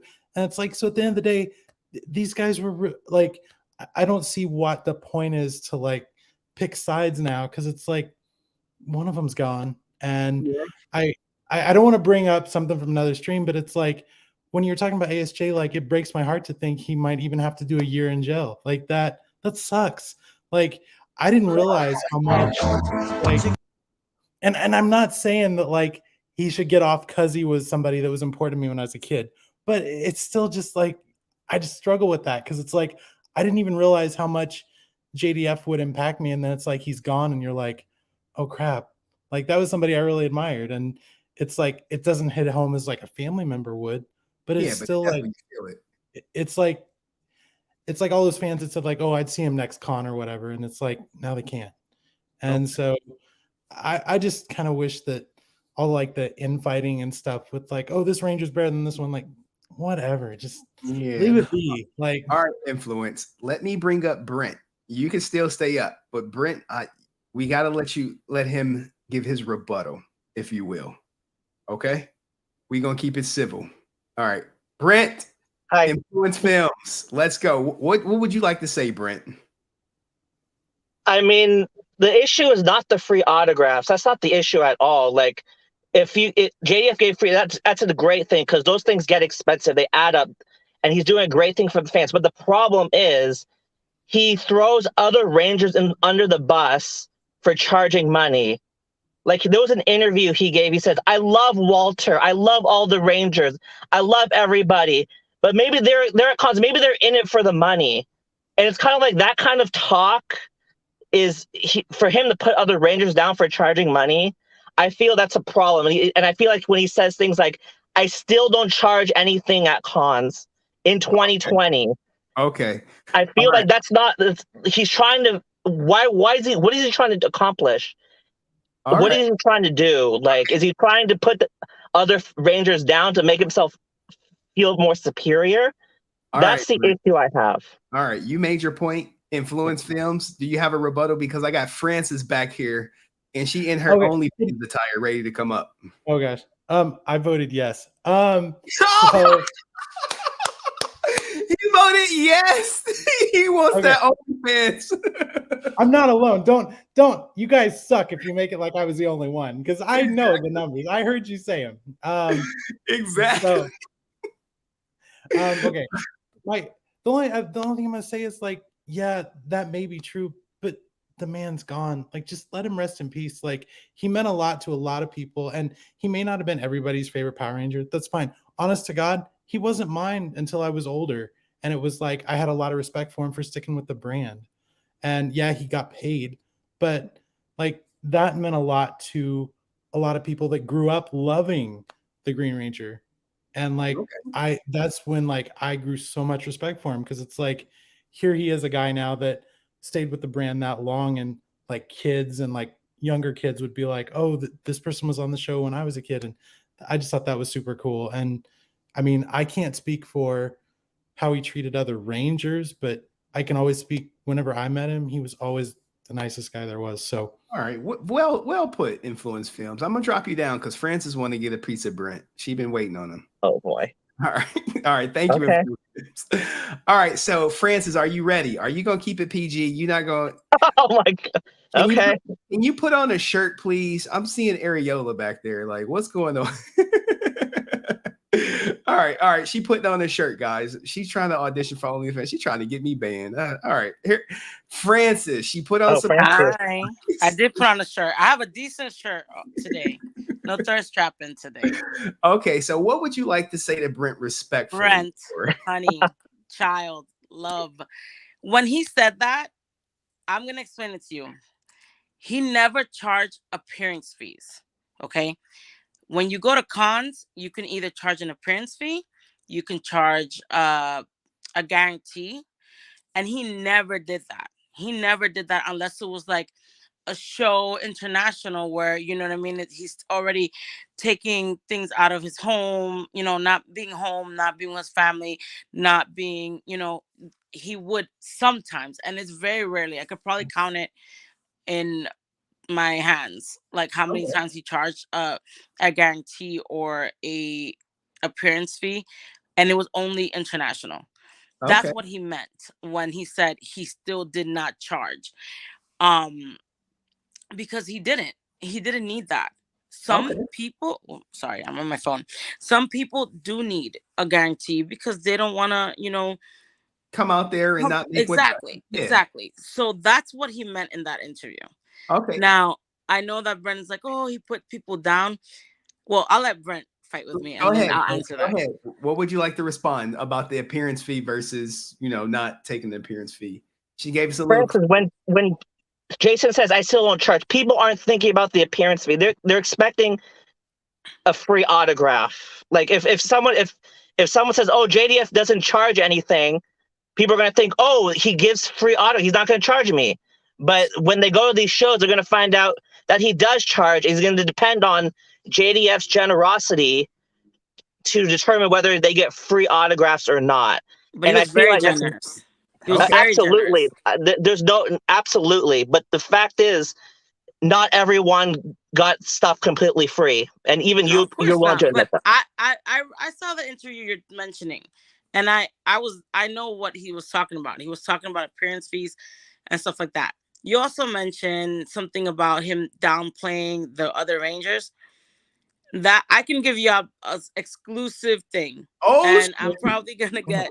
All right, Brent. I'm gonna drop you down if she's about to give this exclusive thing. All right, let's get the exclusive story from Francis. I'm probably gonna get a lot of hate from this, but I'm Team JDF, so I don't care. But there was a time. This was when ASJ first came back on scene.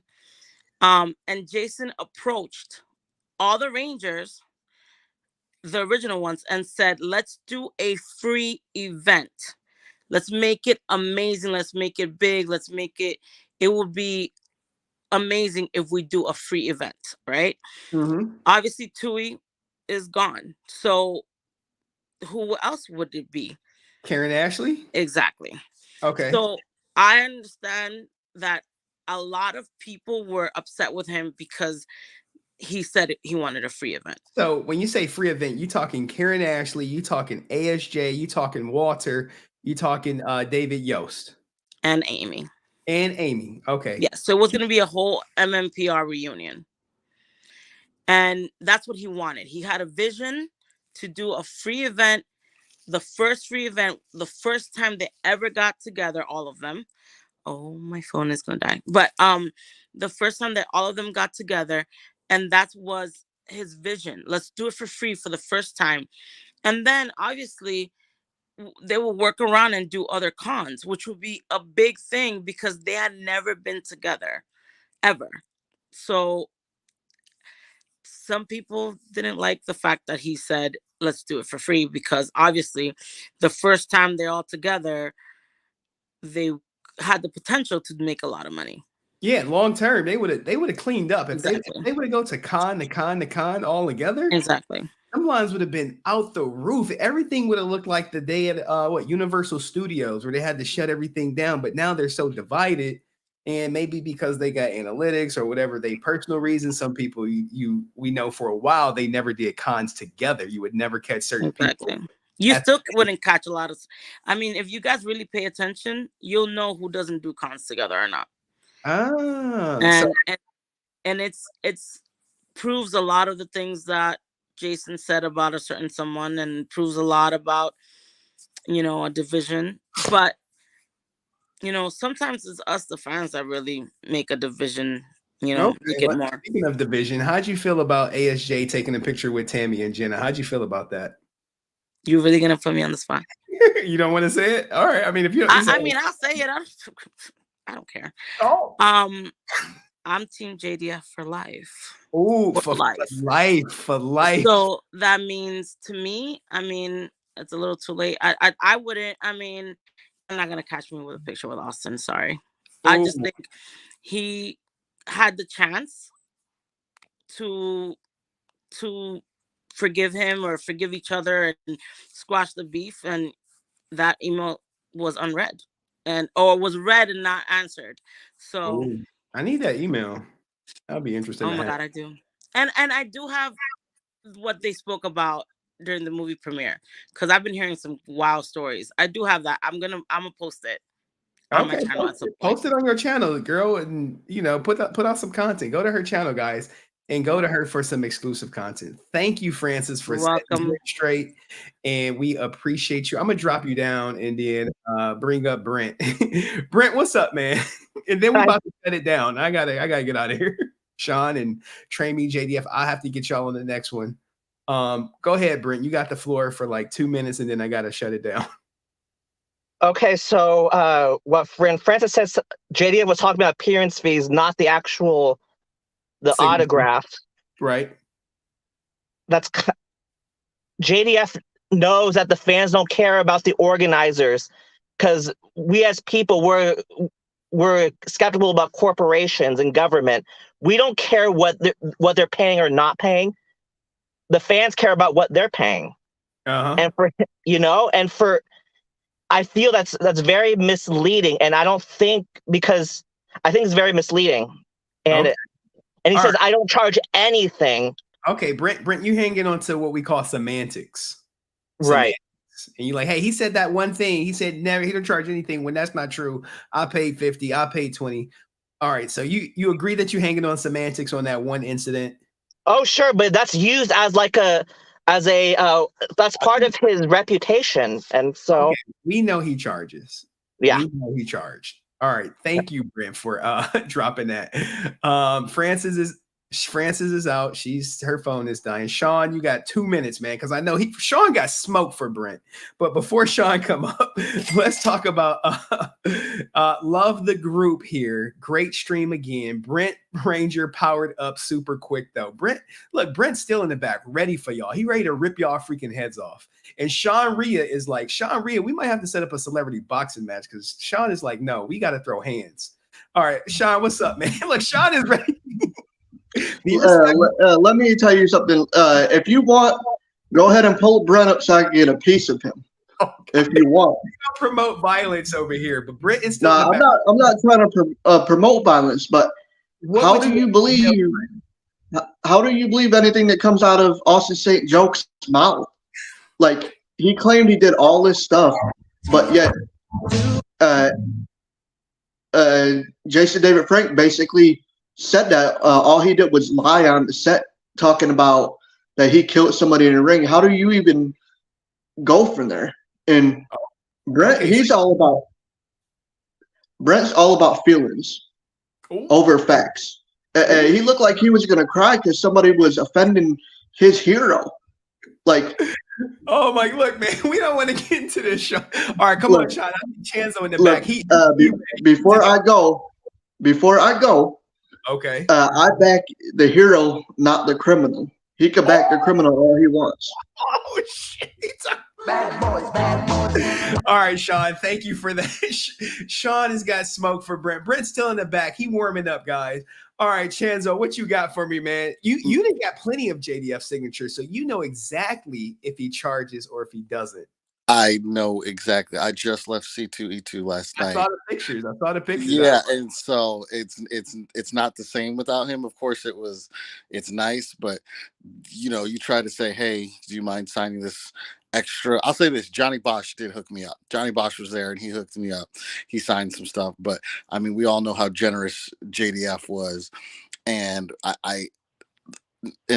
Brent likes to play the semantics game.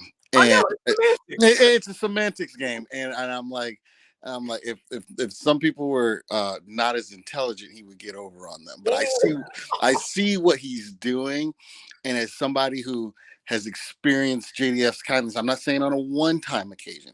I'm talking 2012, 2015. And you got the pictures to back it up. I was like, if Brent's gonna be here, I'm gonna come with the fire. I'm gonna come with the proof. So this is all the stuff, from morphers to pictures to Saba swords, that JDF just gladly signed for me for free over the past 10 years. Free. So here's the thing. Was it like if you buy a certain amount, he would just say, oh, I'll sign it? No. These are things I literally watched him go up, and literally people would be like, hey, I don't want to get anything. I just wanted to tell you you're my hero. He'd be like, hey, go ahead. What do you want from here? And he's like, no, I don't want anything.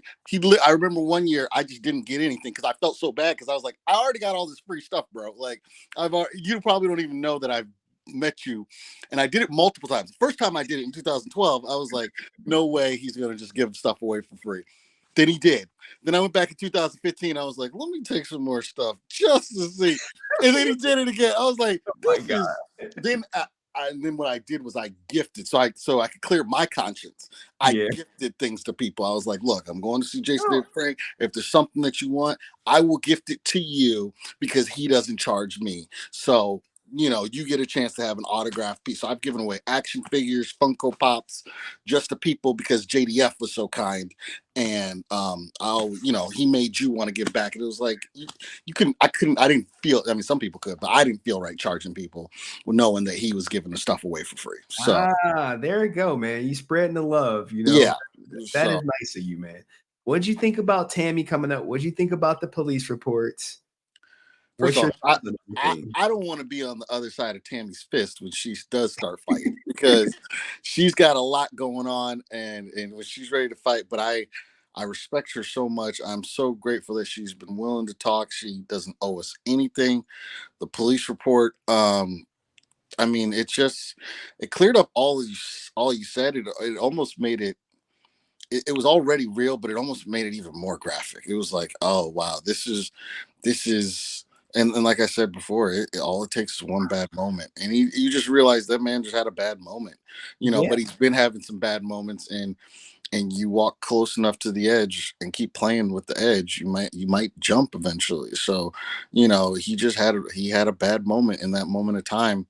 And, you look around and there's nothing anybody could have done at that moment. It was just, that man was tired, and we all wish he would have taken some time off, but that man was tired and that man was exhausted. And the more I've heard the stories and what you talked about, I feel like if it didn't happen on November 19th, it was going to happen because that man was tired, so, we got more time. We got a lot of time with him. And so I'm just grateful for the time that we did. Right. Thank you, Chanzo, man. I appreciate you. And shout out to Chanzo. Man, I saw you start some content. I commented. You ain't write me back. I'm like, yo. I'm gonna do better on that. There's another picture, a turbo picture he signed for free too. Can someone post Chanzo's channel in the chat to get him some subs? He's trying to come back into the fold of content creation. Yeah, I did a whole new. Thank you, man. I appreciate that. Hey, you support me. I gotta support you. Two non-black people support each other, man. Two non-black, yeah. You know what I'm saying? That's what we gotta do, man. We gotta look out for each other. And Francis, when you ready, you let it be known. No. Oh, Francis, just put a foot up. Just put a pinky toe, Francis. Just put a pinky toe. He wants the pinky toe. All right, let me remove him. I'm gonna bring shout out to Chanzo, man. He is hilarious. All right, Train Me JDF has some smoke for Brent. We're gonna bring you up for a minute because I read your private chat. He said Brent was not correct. Francis was the one who knows. He did not charge a number of people. Right? Yeah, he there's a lot of people that he didn't charge. I'm going to give you a real quick story. Quick And story. I don't think it had to do. Yeah, it just didn't have to do with me being his ambassador either. It's just the guy that he was. He gave me a lot of free stuff, autographed stuff throughout the years. He autographed a bunch of my stuff. I've done giveaways with the stuff that he had on there. But the big thing that happened when we were really kicking it into high gear for the Train Me JDF stuff was that I ended up buying gear from his school, Rising Sun Karate. And I got in contact with Kiyoshi Spray and I told him, I wanted to buy the gi. I wanted to buy the new shirt that they had. It's got the I Fight shirt, which I'll take a picture and I'll send it to you through Instagram. And I wore the gear night and I was getting ready to, he wanted me to go live and I was doing the live and I went and did the live and he seen I had gotten the new shirt. So he knew I bought this stuff and I didn't get it to him. And he actually seemed like he got mad at me. He actually got mad at me for going and saying, I bought this stuff. Yeah. And because he told me, he said, dude, if you ever need anything, if you ever want anything from, text me and I will send it to you myself. And that's exactly the type of person he was. And a lot of people sit there and they have the nerve to down on him. Yeah, he was. But I think that what Brent did is I think he took that whole interview out of context, because when it's stated that, oh, I do things for free, he's not stating he does everything for free. He's stating that he does things for free. He gave stuff to fans. He actually opened up and allowed fans to come to the Comic-Con who couldn't afford it because they got in contact with him, and he's like, hey, can I come down and I would love, and he would write back to him and he'd say, send information, send it to Francis, and I'll hook you up with going to the con for free. And you stop by my table, I'll get you free pics, I'll give you a free autographed memorabilia, and then, I'll sign stuff for you for free. And that was it. And that's exactly the guy that he was. Sit there and they're like, oh, well, how could he make all of his money? Big secret to that. Guess what? He didn't make all of his money off of Power Rangers. He got it through his what? Karate studios. Thank you, Train Me JDF. Not through the Comic-Cons, not through that. But yeah, and no problem, man. But I wonder. Sorry, I think I cut him off too early. But yeah, he did get all his money through the karate schools, and he said that in an interview I showed. He's like, "Yo, I'm making millions teaching karate." Sorry, I cut you off, Train Me Jeff. Now, Brent, I'm gonna give you 1 minute for your final word, then I'm gonna shut it down. What would you like to say? A lot of people came in, they came at you hard. Francis came at you really hard. And like, look, you on semantics, you're hanging on this 20-second clip from this one interview out of a million. What you got to say to that? What would you like to say to your team out there? Flat earther, okay. People say I'm feeling lower. No, I mean, I have the interview. I've spoken to Karen Ashley. I've spoken to the other Rangers. So it's not like I'm taking things out of context. What you say matters. If he said I give things out for free, I would say that's misleading, but that is true, and it's absolutely true. I've seen videos of him just signing stuff for free, and I'm like, whoa, that person would probably go bankrupt, would probably have to sell their car, based on all the stuff he's giving out for free. That's not the issue.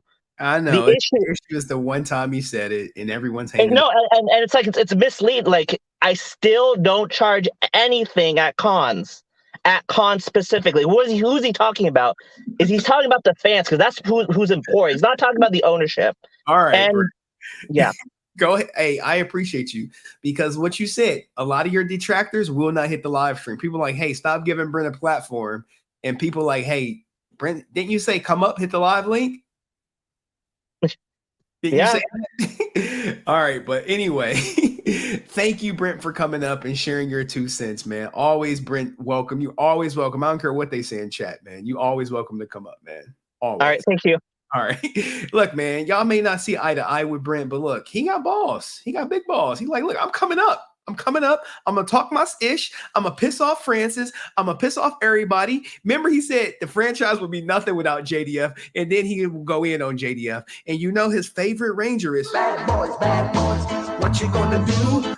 And look, shout out to ASJ, man, because I did reach out. I was contacted by someone from his team, and it was all respect. We may have different perspectives, but it was all respect. And my platform is open to ASJ. Look, if I mention you on my platform, you're more than welcome to come up. But today was about the police reports. I hope everyone got some closure. I see we got Nerd Affiliated in the channel. We have some heavy hitters out here. InfluenceFilms came up, spoke their piece. Francis came up. Tammie came up. She was like, look, let me put some respect on Tammie's name. She then came up twice, did 2 live interviews, answered all y'all questions. People were asking her what's her favorite song. People were asking her some deep stuff, some light stuff, some fluffy stuff. And not too many people willing to hit the link, man. They're not willing to. They scared. They straight Mitch Vicious or whatever. But I'm not, look, I appreciate everyone who came up. Let me just try to make sure I don't got no crazy messages in my anything. Let me check the whatchamacallit. People still talking about this stuff. Let me check the Cash App. Nothing on the Cash App. But anyway, guys, any updates on the ASJ interview? Look, when the members ask questions, when the members in the line, the members come up. And look, I see Vinny in here late. Vinny, I'm gonna have to get you on the next one, man, because I'm shutting it down. But and he driving anyway. You know, Vinny, he always up here. I appreciate Vinny. He always watching, man. He always willing to come up. But what I wanted to say is thank you to everyone who became a member. Thank you to everyone who donated. Thank you to everyone who made this content possible. It's still going to be more Power Ranger stuff coming up. I do have some ideas for some more Power Rangers content, but it's also you're going to be seeing some other content. You're going to be seeing some Twitch content because, Twitch is, XQC. Got to finish covering him and some other stuff I want to do, maybe a podcast. So the streaming schedule for moving forward will be Friday, 8:00. No Saturday stream. I'm sorry, guys. No Saturday. I got to take a day off. Sorry. We're going to do a Sunday stream from like 5 to 7-ish. I need to do a Q&A, man. If I do a Q&A, who going to show up? Who going to hit the link outside of, the regular people? Brent, he going to hit the link. He know everything he want to know. Like, I need to do a Q&A so people can ask questions that's maybe not related to the content. Maybe they want to get to know me. Maybe they want to get to know something else. Maybe they wanted me to do something else. One of my subscribers was like, hey, you should do an Ask Henry segment. I'm like, Ask Henry? I'm like, okay, maybe Ask Henry. So if you want me to cover a subject, put Ask Henry in the topic of an email, which is my email is posted, HenryResilient@gmail.com. And if it's interesting or if I got time, I'll do it. I'll put a VOD out. Hopefully it's interesting. Keep it interesting. Make it funny. Because I want to create a tight-knit community, guys. We're already tight-knit. I know Cheyenne, I know San, I know Diane King, JLC maybe a little bit new to me, Robert Nace. I see Jack Ski with the XQCL on Twitch, man. Like, yo, I got to crack the code with Twitch, man. And I've been following some people like, look, you want to crack the code? You're going to have to stream, man. You have to stream. But shout out to Mama Head, who MMA Head, who was like giving me some guff. And then he was like, hey, you the man, Henry. You the man. All right. But anyway, back to this. So JDF is gone and we got the police reports. We got everything you could possibly want for anything impacting JDF. I didn't brought his wife up, kids up. You name it, we got it. I brought it to you. It's in the past live streams. I did a summary. I'm not sure what more you guys want, but the biggest takeaway I can take from JDF, you got the 4 Ps, the persistence, the passion, the purpose, the profit. Ain't that going to apply to anyone doing anything, even if Chanzo want to start his channel? Apply the goddamn 4 Ps and stop playing around. Or Francis, if she want to do the OnlyFans, 4 Ps, or she want to sell Chanzo feet pics, we can do all that. But in all seriousness, guys, he was a role model. He was someone we all looked up to. We all grew up with. My daughter has seen him. Like, think of that, right? Think of that age gap. That's 3 generations. Just bam. Green Ranger. Transcended everything. Most popular Ranger, longest running Ranger. All those great accolades, but his only downfall was maybe he didn't speak up enough. Maybe he didn't get help soon enough. And I hope every man can get some help to speak up, and women too, because women face depression. Speak up, talk to somebody, let somebody know before you have that dreadful night and then you're not here anymore and everyone's sad. So with that being said, guys, I am going to leave you with my favorite JDF poem. Make sure you guys like the stream on the way out. And if you got some comments, criticism, all that good stuff, you can email me. You can send me a DM on Instagram. Most of you do. So persistence, passion, profit. Look, Chanzo no. But Chanzo ain't applying it to his channel, so I don't know why he's posting it. It's, Chanzo, you gonna start applying it? I don't know. What are you gonna do? Are you gonna apply it to your channel? Nope. Anyway, I support everyone, especially those who support me. So, all right, guys, it's been a long night, tough night. Make sure you like the stream on the way out. Be safe. And I'm going to leave y'all with my favorite JDF poem. I know people hate it. They done heard it about a million times, but it just gets better each time, guys. So peace. Like the stream on the way out. Fall. It's been a while since I rode. I'm sure at times everyone has moped. But this ain't me. I don't want to go back to where I was. All I could do is pray and hope. Shake it off, but when I do, my mind says, nope. I mean, how do I deal with this? How do I even cope? I don't want to slide, but it is a slippery slope. I'm struggling, I'm grabbing, I slip because I missed the rope. My emotions are overflowing like a waterfall. The words I speak are positive. Well, at least I think they are. Overall, with stress occurring regularly, it's too fast. It's a hand side. Emotions are throwing like a curveball. But how can you even breathe when the air feels like ethanol? I mean, I want to fight back my mind. I want to brawl, but when I punch, I'm on the ground. I mean, I see the takedown. I begin to sprawl, but I miss. All I can do is crawl. Then I disappear, I'm gone. And it's just me staring at the ceiling wall. I mean, people can see see my pain, you can see it in my eyeball. The sun would shine, but the darkness moves in, becomes a rainfall. I'm all over the place, like a human pinball. So I delay and I begin to stall. Please, God, take my hand before I fall.